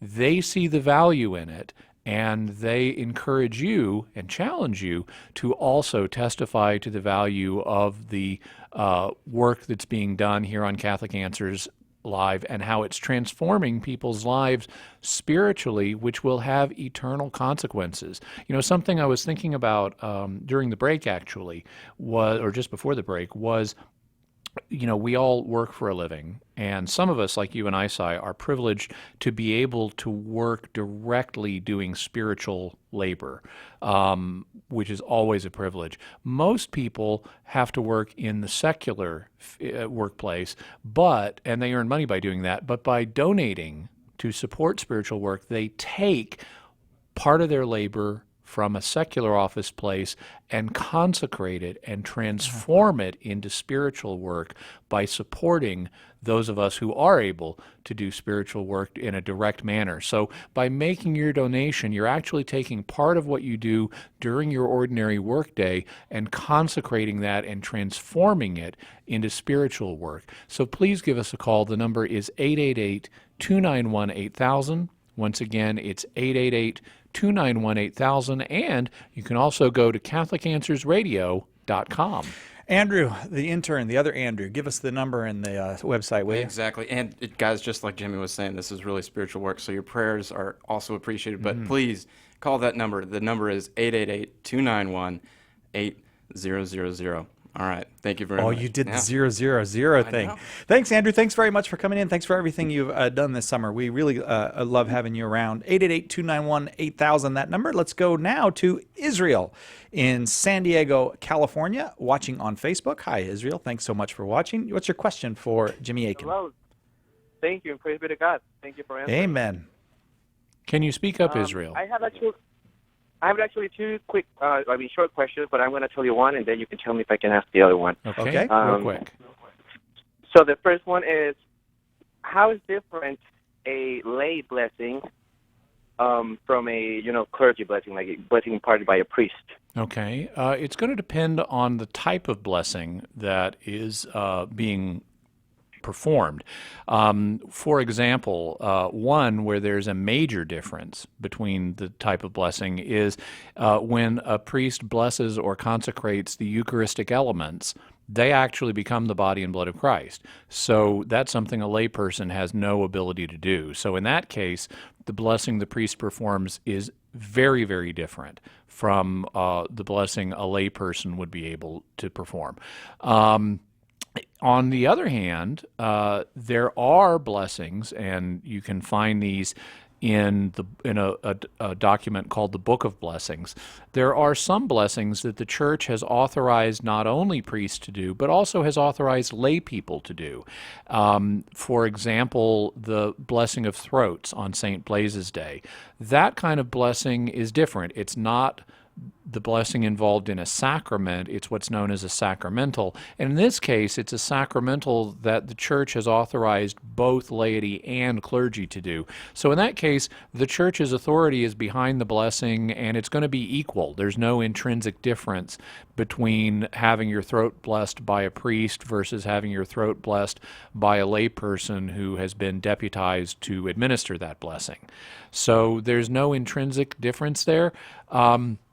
In general, there is, it's reasonable to suppose that the blessing given by a priest is going to be a little different, perhaps a little more effective than one given by a layperson, simply because the priest is living out a form of consecration, or is supposed to be, that's different than what a layperson does. He's in holy orders, which, as the name suggests, is a holy thing, brings an additional type of holiness, and one where he's specifically authorized to give blessings. Now, lay people can give blessings. I mean, I can say, God bless you, to you, Israel. And in fact, I will, God bless you.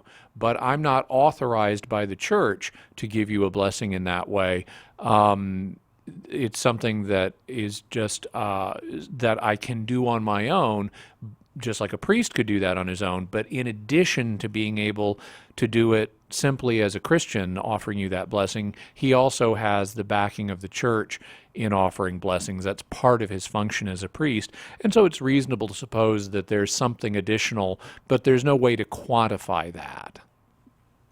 Oh, I see. Because you know how, I have heard that a lay person cannot bless in the name of the Father, Son, and Holy Spirit. No, that's not true. In fact, in the Book of Blessings, the invocation of the Trinity is used in some of those blessings that the laity are authorized to perform, if memory is at all accurate. Oh, perfect. Right. I understand. Thank you very much. Thanks, Israel. I think I could go to the second one, or? Well, real fast, what is it? Yeah, so a bit of context. I was talking with a priest about rosary and praying the Liturgy of the Hours, and he explained me how the rosary, and as any other devotion, is considered like a private prayer, whereas the Liturgy of the Hours is doesn't matter if you only have one person in the world, the whole church is praying at the same time, like we enter in this mystery praying with Christ. So I just wanted to see if there was any theological explanation to that, like how different a private devotional prayer different to a Liturgy of the Hours, Mass, like universal prayer. Yeah, sure. So the words public and private can be a little bit misleading in this context. We tend to think of something occurring publicly as something that a lot of people witness, whereas if you're doing it just by yourself, it's something you're doing privately. And that's not what public and private mean in this context. In this context, a public prayer is one done officially on behalf of the church as part of the church's official prayer, and that includes the 7 sacraments and the Liturgy of the Hours. Those are the church's liturgical prayers, and even if they're being done by one person all alone, it's still something that the church has made part of its official prayer. And I wouldn't say the whole church is praying. I mean, you can say that, but it doesn't mean each individual in the church is thinking about this at the time, obviously. But the church as an entity has authorized this and endorses this and is putting itself behind this. So a person's praying the Liturgy of the Hours, even if he's all by himself, is participating in the official prayer of the whole church. On the other hand, the rosary, even if it's being done in front of a lot of people, or if a lot of people have gathered to pray the rosary, it's not part of the church's official prayer. It's something that is therefore known as a private devotion, even though it's a private devotion that can be done in public. Israel, thanks so much for that. Jimmy, I have to interrupt here for a second and let you know, Julie in Maine has made a proposal to us, and she says she'll give $1,000 by the top of the hour if one other person will give $1,000. Hey. So Julie in Maine, thank you so much for that challenge. I wonder if there's anyone who will take her up on the challenge. That would be great. Yeah, that's so exciting and generous of you, Julie. We have wonderful, wonderful supporters. We do. And we're so grateful. Julie, thanks for that. Julie in Maine is going to be out $1,000 if you'll give $1,000. Can we get one person to call 888-291-8000? You know, we know that's a lot of money, and but there are people, we also know that God has blessed with the means to be able to do that, and we'd really like to see Julie's wallet be $1,000 lighter. Yeah, indeed. And we also have people who are giving according to their means. Diane from Ohio, who is a new listener. So, wow, that's impressive. She's a new listener and has already seen the value of the work we're doing here on Catholic Answers Live. She's donated $50 a month, which becomes $100 a month. And with nice the to have you as a new listener too, Yeah, Diane. Thanks very much. That's wonderful. Tina Lau from Michigan is donating $18 a month. Janet from Georgia has called back to increase her donation from $20 a month to $30 a month. Irma from Ontario, Canada is donating $30 monthly. John from Mississippi is donating $100. And we still have people standing by to take your donation. The number to call is 888-291-8000. Once again, it's 888-291-8000, and you can go to CatholicAnswersRadio.com. If you are able to make that monthly pledge, every dollar of the pledge will be matched today because of those donors who have given us that generous challenge of a $10,000 challenge. Every pledge made today, every donation made today will be matched dollar for dollar. But if you can make that monthly pledge of $18 or more, we're going to send you Benedict Up Close, the inside story of 8 dramatic years from Paul Badd, a beautiful book from EWTN Press.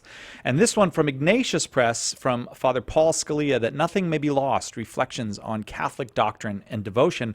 Anyone who's able to make that monthly pledge of $18, or if you can make a one-time gift of $200, we're able to send that to you.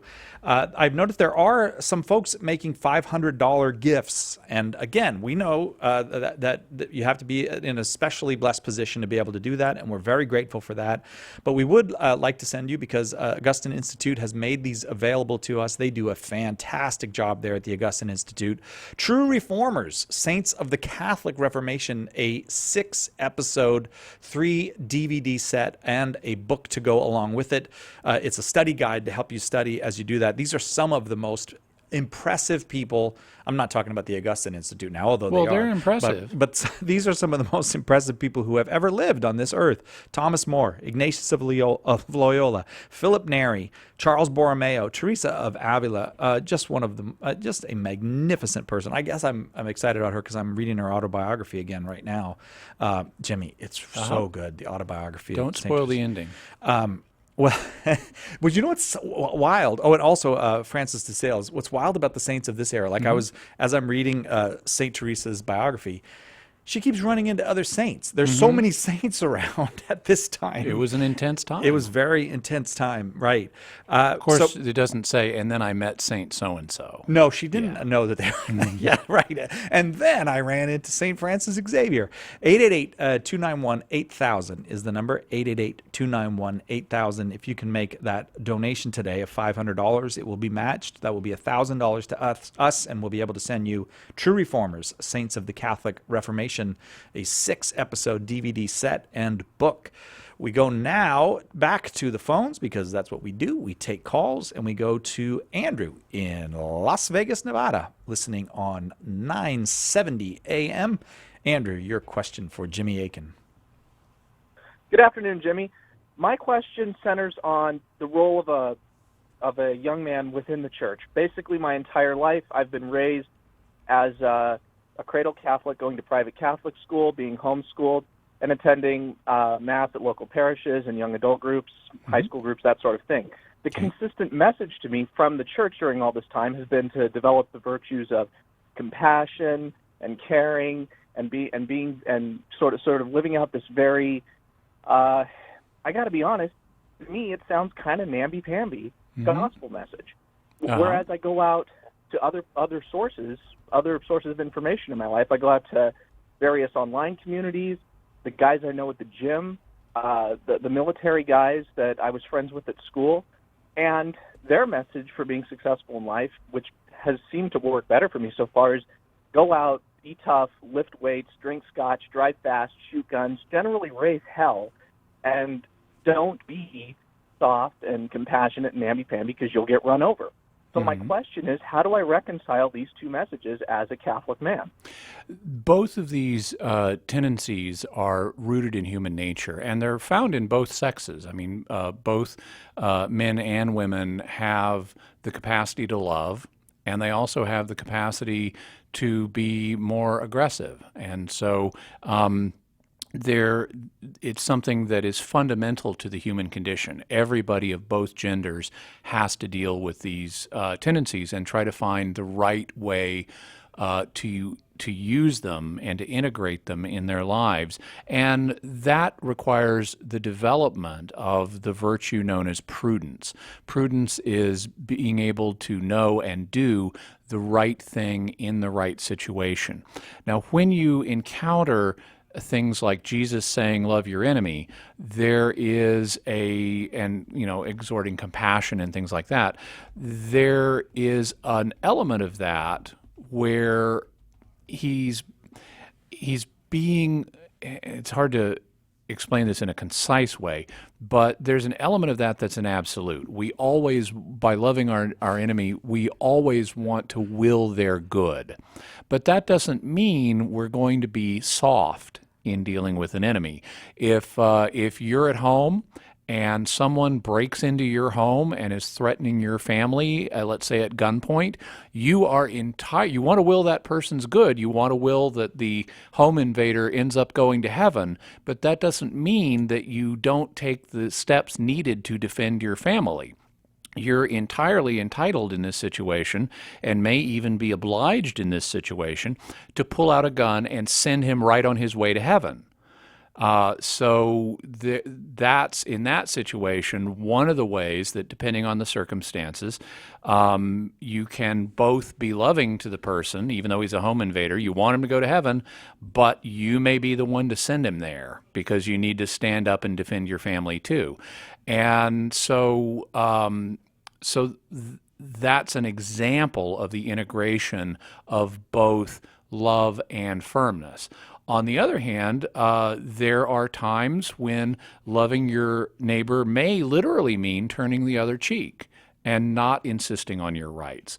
But it's a matter of prudence. There are times where if you just let yourself get run over all the time, then that's not going to be helpful for you. And so I can't necessarily recommend all of the advice that you've been given by your friends. Much of it is appropriate in different situations. Even driving fast, if you need to get someone to the hospital quickly, driving fast is something that you may have to do. But one doesn't want to do anything recklessly, because that's contrary to the virtue of prudence. You want to find a way to integrate these two things together based on the situation.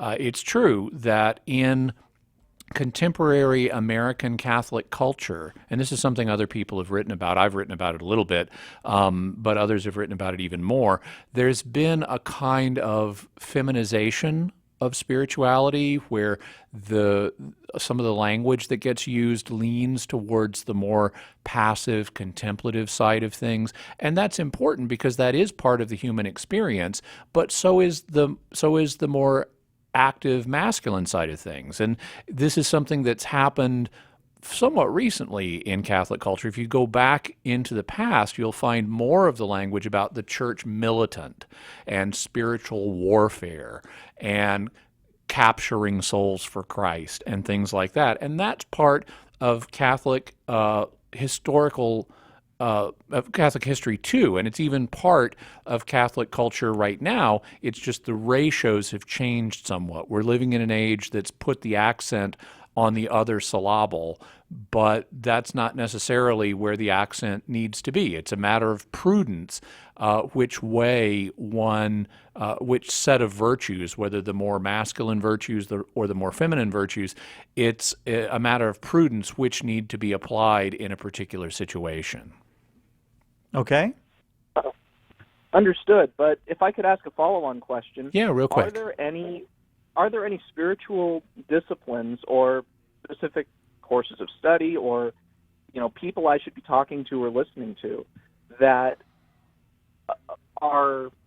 that would allow me to kind of educate myself further in both in this virtue of prudence and also in developing kind of a well-rounded view of the faith that includes both of these aspects. Because I would suggest, and here comes the music, so I got to be real quick. I would suggest looking up Catholic spiritual warfare and also Catholic masculine spirituality and see what resources you find. Also, I talked to a spiritual director. I try to find a good masculine spiritual director to help guide you through some of that, who has himself the virtue of prudence and can help you figure out the boundaries on that. We need to go, but call 888-291-8000 to make your donation. Will you do us a favor right now? Clear your mind of all other thoughts and reflect for just a moment on how Catholic Answers Live has made a difference in your life.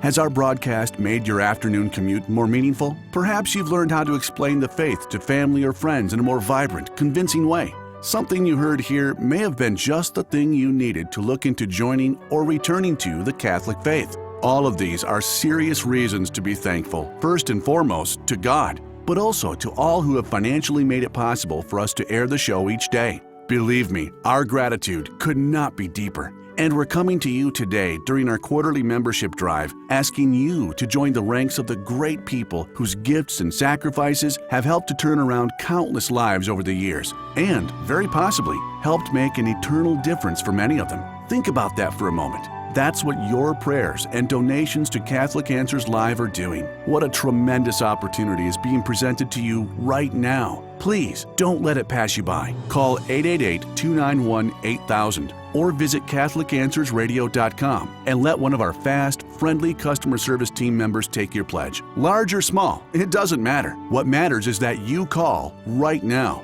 Again, it's 888-291-8000 or CatholicAnswersRadio.com. We're offering some great appreciation gifts that are sure to deepen your faith life even more. But what's best is you'll have the confidence that when you turn your radio on tomorrow or next week or 12 days from now, we'll be here, boldly and charitably presenting the truth to a world that's searching for precisely that. Your pledge is vital to keeping Catholic Answers Live on the air. Will you make the call today to 888-291-8000 or donate securely online at CatholicAnswersRadio.com? Thank you so much in advance.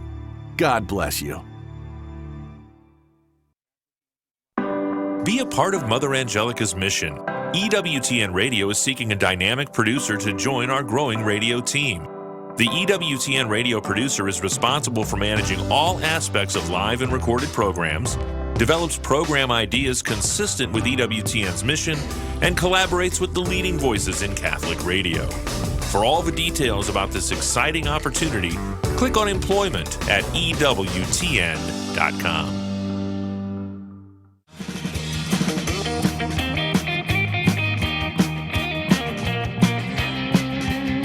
Welcome back. Catholic Answers Live. 30 minutes to go to the top of the hour, and we have a $10,000 match we want to make sure that we use up. Thank you so much to everyone who has called and been supportive of Catholic Answers. Thank you for everyone who has prayed for us during the course of these 3 days. Just a half hour more, and then you can have 3 months without us asking you for your support.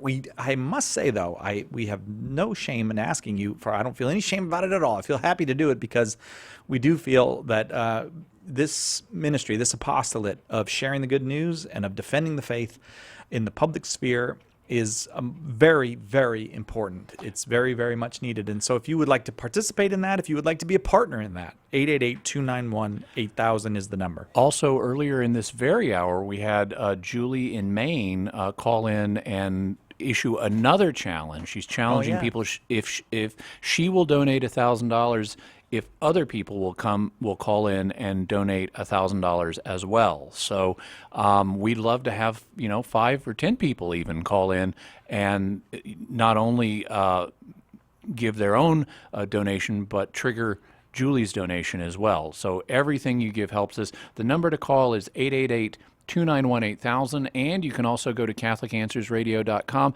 And our president, Chris Check, has just come into the studio, and I imagine he has something to tell us. So, Chris, what is it? Gentlemen, I just wanted to share a quick story with you. I just got off the phone with a Sicilian gentleman living in England. And I said, I won't say your name on the air. And he says, it's fine. You can say my name on the air. I know who it is. So his name is Giuseppe Avola, right? Yeah. And he lives near Birmingham. And he watches Catholic Answers Live on the YouTube. Hello, Giuseppe. He watched on the YouTube channel, and he stays up past midnight And he to called watch the in a program. little bit ago when we answered a question. That's for him. right. It's exactly. And then he called in to set up a monthly Awesome. pledge. Praise God. Thank you, Giuseppe. So I just want to underscore that because of the support of our generous donors, we're able to operate that YouTube channel. We're able to operate the Facebook feed and the Periscope feed. And this show goes way beyond the continental United States as a consequence of that. And that's proof of it. So my friends, 888-291-8000, 888-291-8000. We're down to the last 30 minutes of this, and it's really critical that we raise the money because summer's a slow period for us, and we've got ground to make up. Incidentally, Giuseppe's calling in is a particularly nice example of the fact that you don't have to be in the United States to support us. If you're anywhere in the world, I mean, you could be in Singapore, you could be in Malaysia, you could be in Norway, you could be in Germany, you could be in Spain. It doesn't matter where you are. You could be in Argentina. Wherever you are in the world, if you're listening to us over the internet or over shortwave or however you're receiving this spiritual content, you're able to help support the show. You may be able to call in using international dialing and calling 888-291-8000.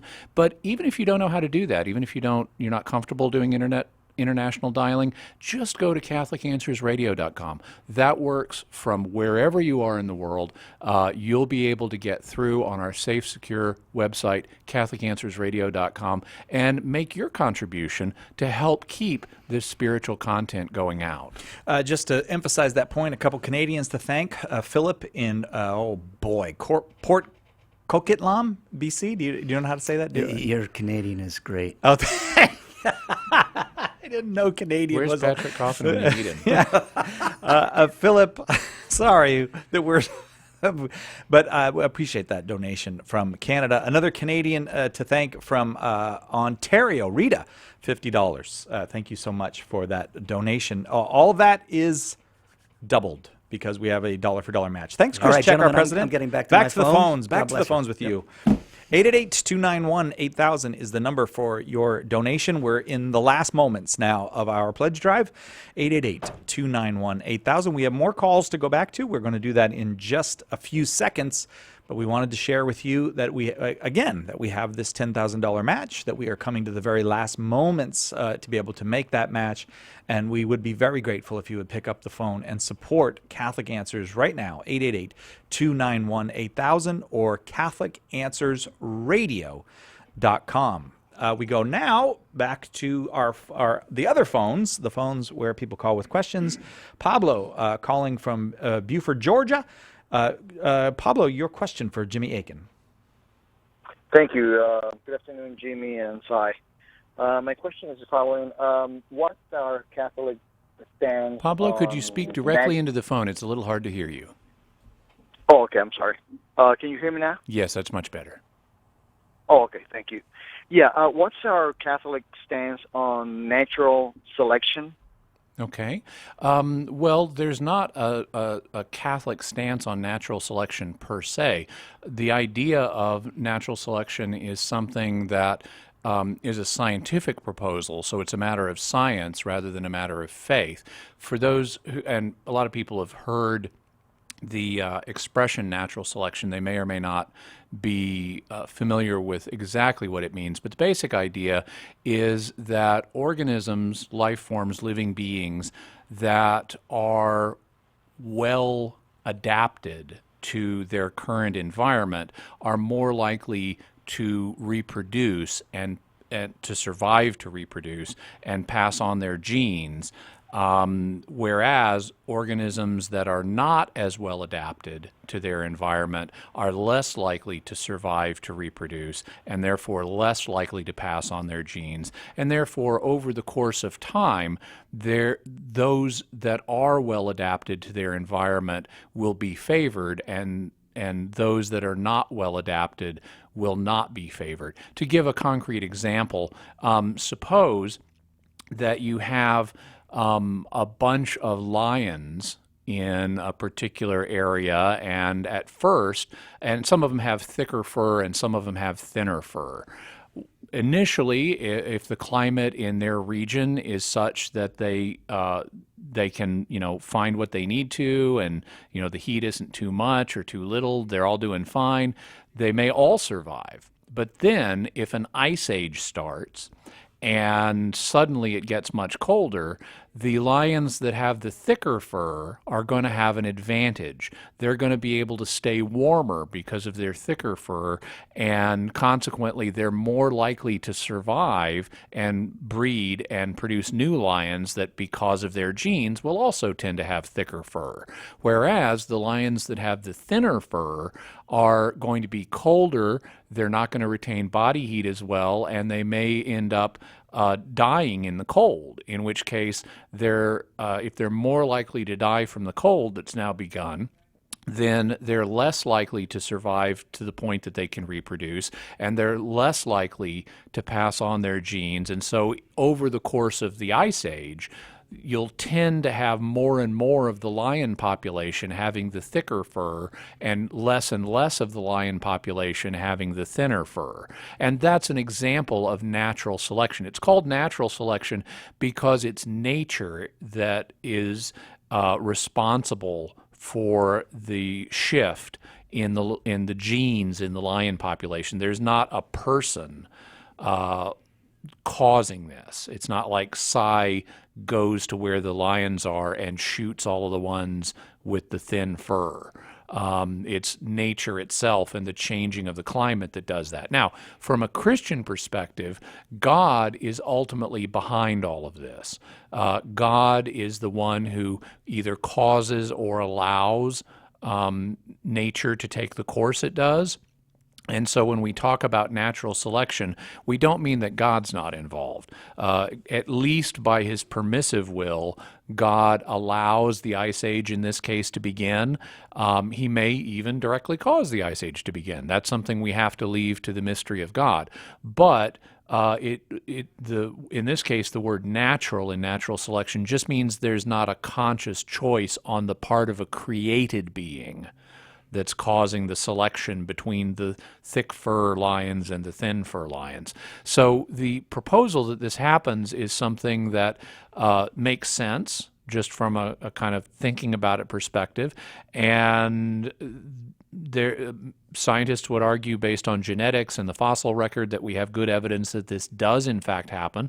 And the church, for its part, isn't in the business of endorsing scientific theories, but it has ruled that natural selection, at least used as a tool of God in guiding the development of life, is something that's compatible with the sources of faith. So it doesn't contradict the Bible, it doesn't contradict sacred tradition, it doesn't contradict the teaching of the church, and so it's something that Catholics are permitted to believe in, and many people, including many scientists, would say we have good evidence that it actually takes place over long periods of time. Thank you very much, Pablo, for that call. Jimmy, a lot of shooting from you today. I've a lot of references to shooting.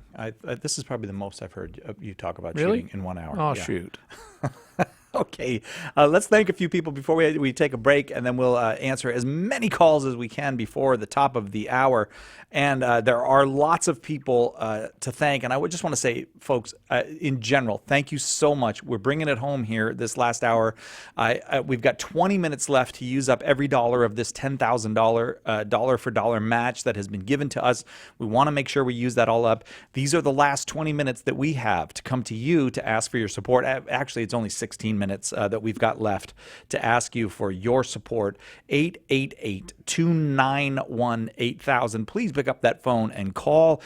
Let's just really make this last 20 minutes a powerful 20 minutes. 888-291-8000. CatholicAnswersRadio.com is where you can go on the internet. Brandon from Nebraska donated $50, and he says we helped his conversion, and we'd love to hear that, Brandon. Thank you so much. Amen. And thank you for supporting us. Paul in Lincoln, Nebraska. Paula, $250.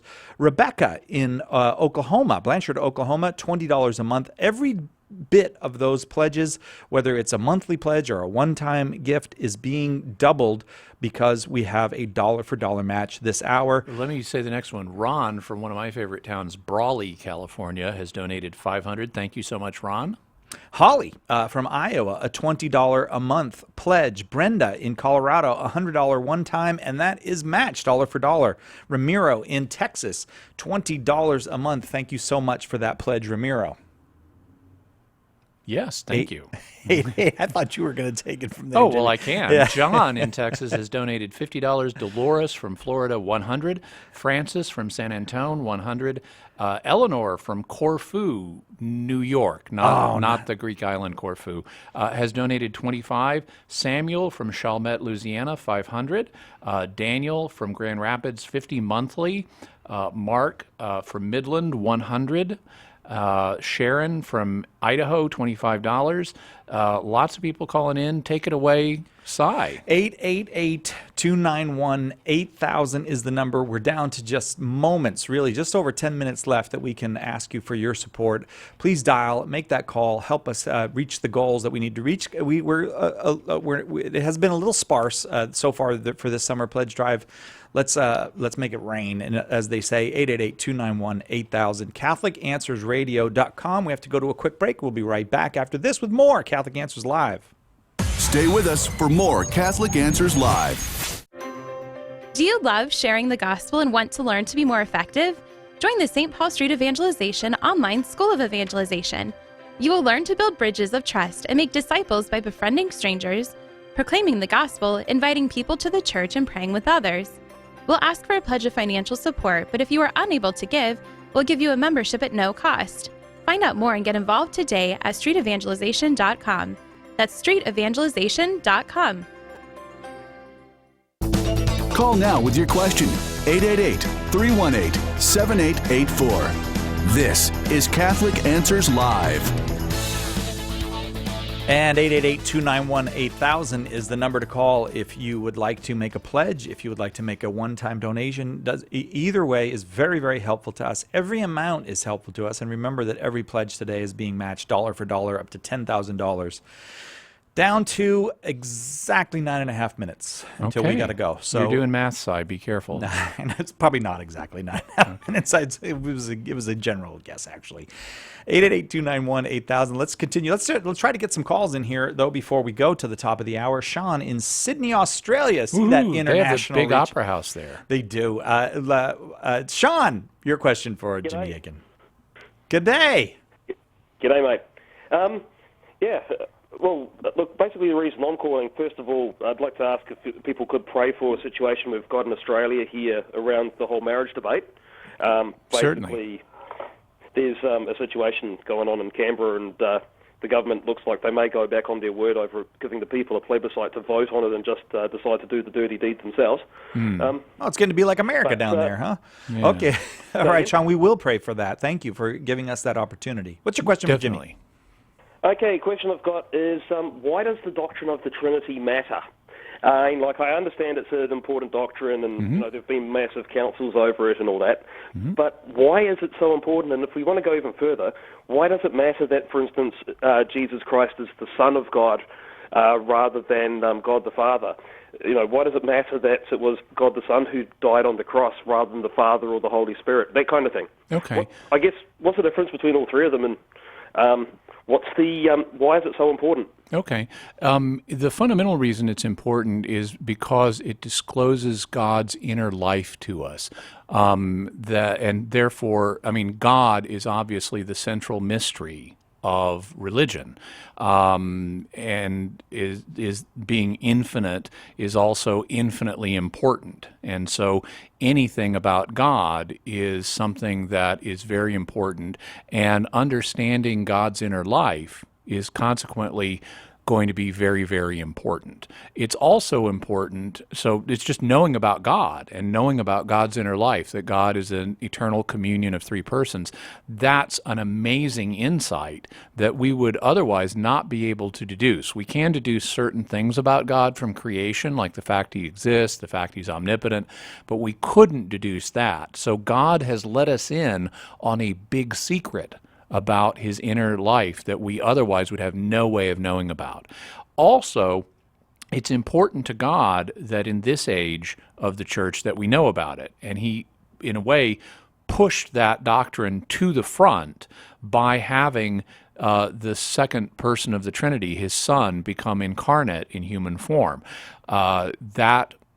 The fact that it was the second person, not the first, who incarnated really called attention to this doctrine, because if God the Father had incarnated, he wouldn't have said things to the disciples like, "You believe in God, believe also in me."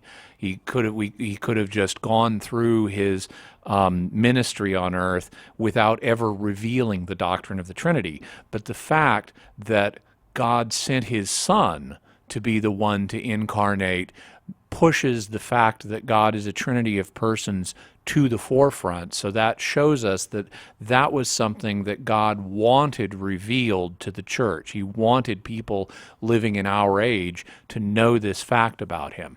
And it has various implications. Among them is the fact that God is, being a communion of persons, is the ultimate wellspring of the fact that we have communion and communities as humans. God is the creator of everything, and therefore are, in one way or another, the fact that our communities exist is ultimately derived from God, but the fact that he's now revealed to us that he is an eternal communion of persons underscores that fact. It shows us how our nature as social beings who can enter into communion with each other is something that mirrors God's own inner life. It also reflects the fact that we can then enter into communion with God, means that in a sense, now we don't become God, but we enter into communion with God, and that's a further image of the Trinity that God is sharing with us by enabling us to enter into communion with him by the spiritual life. We come to resemble God even more closely, and the knowledge that the Trinity is true reveals that as well. There are also various lessons that we can learn by studying the relationships of the three persons of the Trinity. The fact that God differentiates or is differentiated by the relationships among the three persons shows us and teaches us certain things about the nature of relationships and how that can apply to humanity as well. For example, take the relationship between the Father and the Son.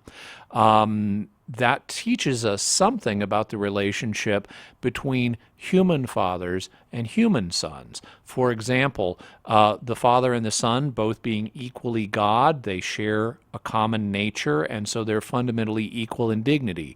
But nevertheless, it's appropriate that the Son carry out the will of the Father. And that is something that teaches us a lesson about the relationship between human fathers and sons. Human fathers and sons, both being human, share a common human nature and therefore are equal in dignity, but it's still appropriate that human sons carry out the will of their human fathers, assuming that it's a good will to begin with. But that would just be one illustration. There are many more, and because this is a mystery, it's something that, even though we can grasp the outlines of it, it's something we can never exhaust. And therefore it's worthy of study and reflection, and there's obviously a lot more to say about an inexhaustible mystery than I could exhaust here in the final moments of our radio show. But I hope that helps, Sean, and thank you so much for calling all the way from Sydney. Thanks a lot, mate. All right. And we're praying for Australia today, Sean. Thanks very, very much. 888-291-8000 is that number. I want to thank some people, Jimmy, real quick here, and just inform anybody who's just joining us now that we are in the last moments now of our pledge drive for summer. And we're going to have, even though we're going to go off the air here in a minute, you can still call in because we will still be here until the last phone stops ringing. So by all means, keep calling. We're also going to be doing a post show for those who are watching us online. So if you're online, be sure and stay tuned for that. And even if you're listening on a delayed basis, like maybe by a podcast or on a cached video of this on YouTube, you can still call in and support the show by going to CatholicAnswersRadio.com. But do, if you're listening live, take advantage right now by calling 888-291-8000. We have the whole staff standing by to make it as easy as possible for you to get through and show your support for Catholic Answers Live. And we still have a ways to go in these last minutes to make it to our goal. I feel confident in our listeners. You're always so generous to us, and we are very, very grateful for that. Let me thank a few people. Chris from Niskayuna, New York, $25 in honor of his daughter's Faith and Hope. Awesome. And hi to you, Faith and Hope, if you're listening. Also, Kevin in Des Moines, Iowa, $10 monthly pledge. Manuel from Nebraska, $100. Mary from Indiana, $10 monthly pledge. All of those are doubled dollar for dollar because we have this $10,000 dollar for dollar match. Francis in North Dakota, thank you so much for your $25 that will be doubled to $50. Kathy from New York, $200. That's doubled to $400. And Sherry in Kennewick, Washington, $25 a month pledge becomes $50 a month to us. 888-291-8000 is the number. And we still have that challenge from Julie. If anybody calls in this hour and makes a $1,000 donation, she will match it with $1,000 of her own. So you still have the chance to get in on that challenge. We really hope you'll do it. The number to call is 888-291-8000. We're just down into the last moment, so this is the time we need to hear from you. Do it now so you don't forget, and you have our most sincere thanks for whatever you're able to afford to be able to help the spiritual work of Catholic Answers go forward. I think everybody knows that we Catholics were slow to get into the media in many, many ways. And we're playing catch up, but so many Catholics now are supporting local Catholic radio stations or supporting EWTN television or supporting internet ministries of a whole variety of kinds. Thank you so much for that and for participating at that. Catholic Answers, I must say, has been in that from the very beginning, from where the very earliest groundwork was laid to use new media to share the gospel in the United States and around the world. We've been on the air as a radio program 20 years now, Jim. I mean, I haven't been, actually, it's 19 now. Our first show was January of 1998, and so we'll have our 20th anniversary in January of next year, 2018. And all of that, every bit of it, every moment of it made possible because a lay person, a clergy person, a vowed religious picked up the phone and called or sent an envelope with some money in it and made it possible for these programs to be produced, for these radio stations around the country to be supported. We need your help now. It's summer months. Summer months are sparse for us. We need you to help us get over this, get through this little desert that we're in, because autumn, it's usually better as far as fundraising goes. 888-291-8000, the number, a $10,000 dollar for dollar match. Lena in Portland, Oregon, $100 gift becomes $200. Thank you. Paul in Lincoln, Nebraska, a $500 gift. Paul, thank you. That becomes $1,000. Laverne in Louisiana, I think it's Louisiana. That's not LA, right? In Louisiana, $25 becomes $50 for us. Dr. J. I wonder do you think that's the original Dr. J? Either way, he's a supporter of the show, and that's important. So thank you, Dr. J. Slam dunk, $25 a month support from Dr. J. Thank you so much from Northfield, Ohio. Harry from Minnesota, $100 becomes $200. Sandra from North Dakota, your $100 becomes $200. Rebecca from Wheat Ridge, Colorado, your $50 becomes $100. 888-291-8000, the number, or go online to CatholicAnswersRadio.com. We will continue continue answering the phones until the last call comes in. And just want to let you know, we've had 3 people in this hour answer Julie's challenge What? of $1,000. Bruce from Indiana, Dennis from Ohio, and Anonymous from New York. Each of them has called in to donate $1,000, meeting Julie's $1,000 challenge. So thank you, Bruce, Dennis, Anonymous, and Julie, and everyone else. This is a perfect time to call in. We're going off the air, but we still have people here to take your calls. 888-291-8000 or CatholicAnswersRadio.com. Very special thank you to Jane and Craig in Prescott, Wisconsin. $30 monthly pledge in honor of their 30th wedding anniversary. Hey. Thanks so much. God bless you, and thank you for that. We'll be back again tomorrow, so don't forget to listen. But we want to just as many thank yous as we can before we go. Teresa in the Colony, Texas, $20. Rebecca in Wheat Ridge, Colorado, $50. Sandra in North Dakota, $100. Harry in Minnesota, $100. All of that matched dollar for dollar. See you tomorrow on Catholic Answers Live.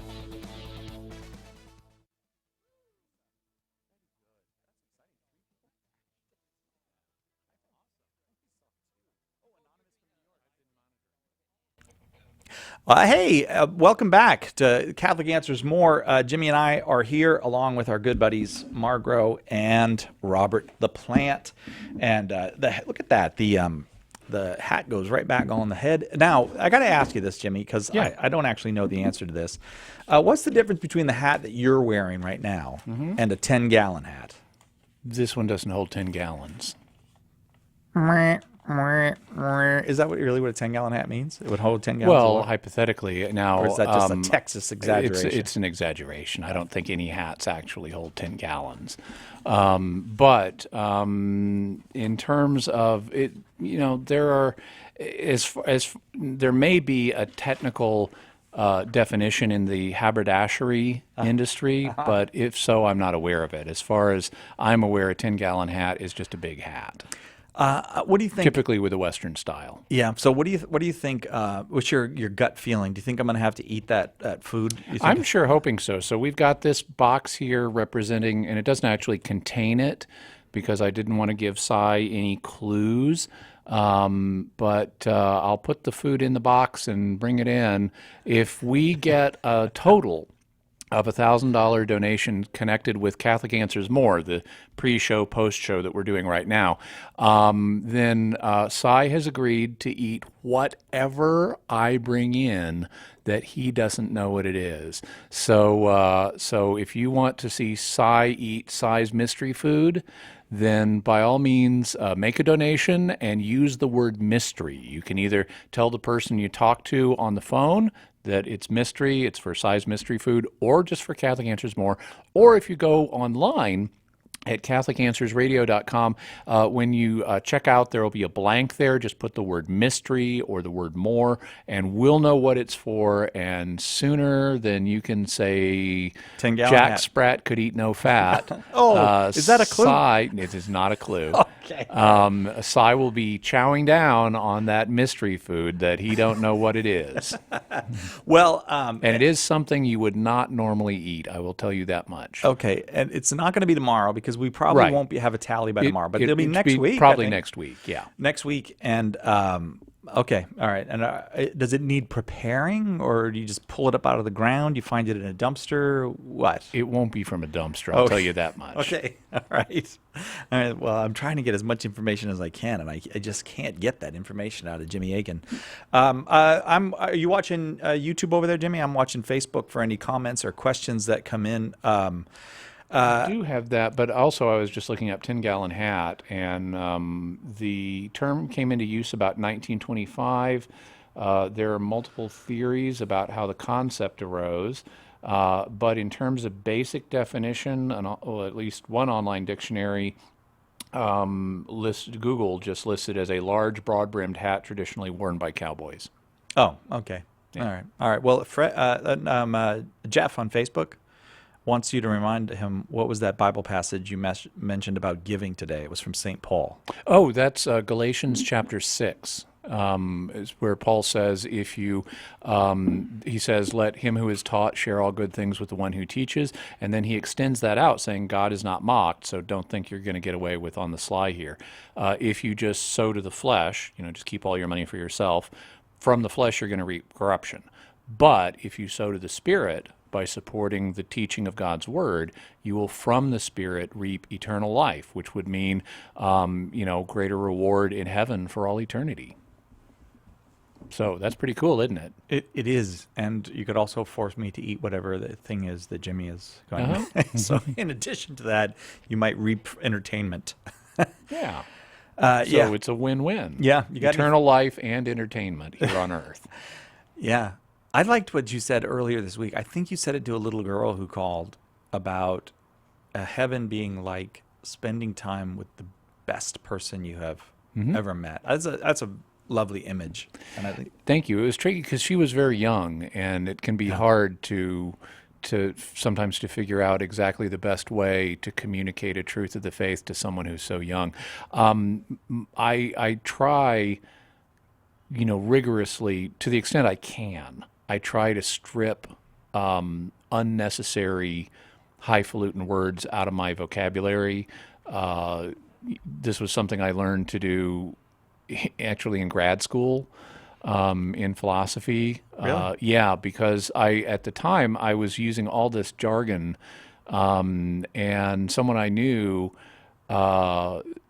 said that they thought I was talking to them like they weren't intelligent, and I was mortified. It was never my intention to talk to someone like they weren't intelligent. And I realized that the terminology I was using was a barrier. And so I totally took this to heart, and since then I've really strongly tried to eliminate unnecessary verbiage to be as clear as possible. But when you're talking to a child, it's even more important to do that, and it's even more challenging to do that. But it's one of the things I've tried to do as part of my ministry, is to be as transparent and as clear in my communication as I can be. There are still times where you have to use, technical terms, and there's no getting around that. But even then, I try to stop and define them.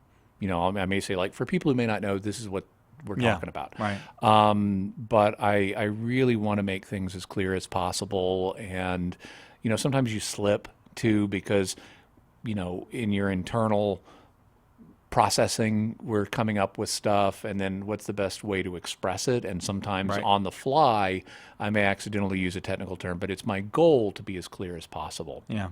Do I use a lot of technical terms? No, I used inimical you're today. you're very good. Well, Inimical, sometimes that's fancy, man. Inimical. It's Come a on. fancy That's- term, but it's also one that's in common usage, and some spice is important. Oh yeah, that's right. Right. You Yeah.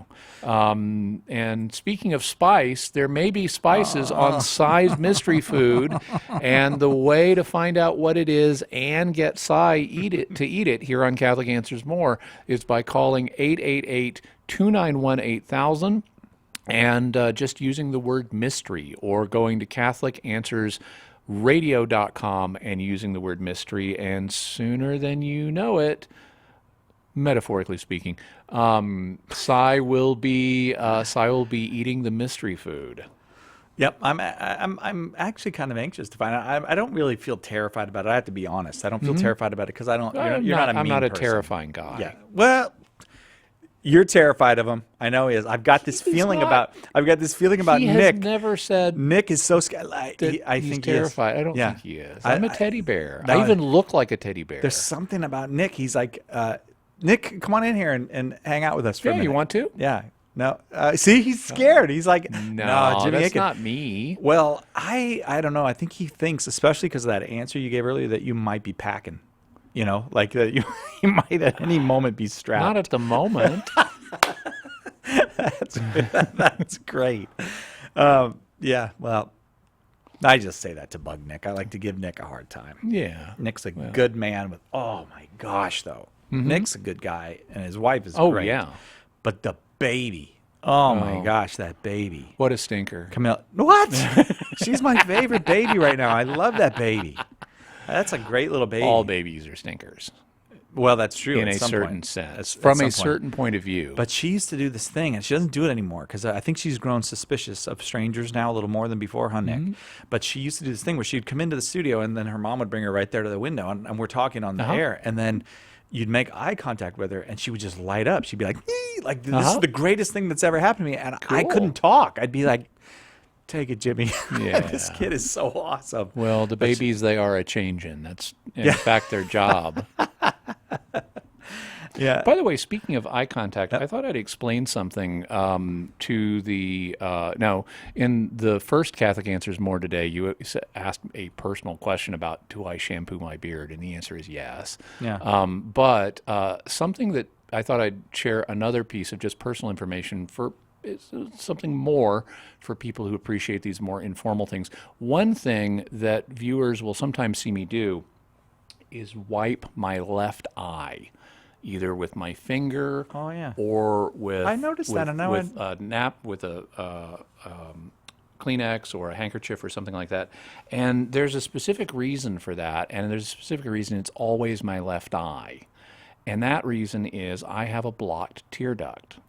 So what happens is, we have the glands that produce the tears here in the corner of our eye, and we have a tear duct that goes down into our nose, and they drain out through the back of your throat. A number of years ago, I had cataract surgery, and when that happened, the tear duct got blocked. So it's not blocked coming into your eye. It's right. blocked. It's drained. The drain is blocked. And so what will happen is periodically my eye will fill up and it'll actually overflow if I don't wipe it. And so I'm not having an emotional breakdown on my left side. If I'm having an emotional breakdown, I'll be crying out of both eyes. But that's what's going on there. And so for people, because I know people who are watching us on YouTube or Periscope or Facebook, they see me do that a lot, and they may wonder, why is that happening? And that's the answer. There is a solution to that, but it involves a surgery that was explained to me as kind of like Roto-Rooter on your face. Come on, Jimmy. And so I haven't pursued that surgery yet. I've just been living with it. Tim Ryland's here. Do you have any control over him? Can you stop him from saying things like that? Tim's the editor of the of Catholic Answers magazine, and also a man who is avoiding coming on the show. I don't know what issue after issue comes out, and you don't come and talk about it, Tim. All right, well, he's not coming out. Well, actually, we have to go. We do, but we do want to remind people we have size mystery food. If we're able to get $1,000 in donation to help Catholic Answers More, keep going. It doesn't have to be a single $1,000 check, although it could be. But if we get a total of $1,000 donated in connection with Catholic Answers More, Cy will be eating the mystery food that he don't know what it is. And so it's something you wouldn't normally eat. Will I eat before? Am I going to have to be blindfolded and then we'll have to see, won't we? All right. But just not my left eye. Anyway, the number to call, we still have folks here, 888-291-8000, or go to CatholicAnswersRadio.com. If you're watching this later on, after we're closed for the evening, you can still make a contribution and get to see Cy eat the mystery food by going to CatholicAnswersRadio.com. Just use the word mystery or the word more, and we'll know what it's for, and we'll add a little bit of drama to Cy's life.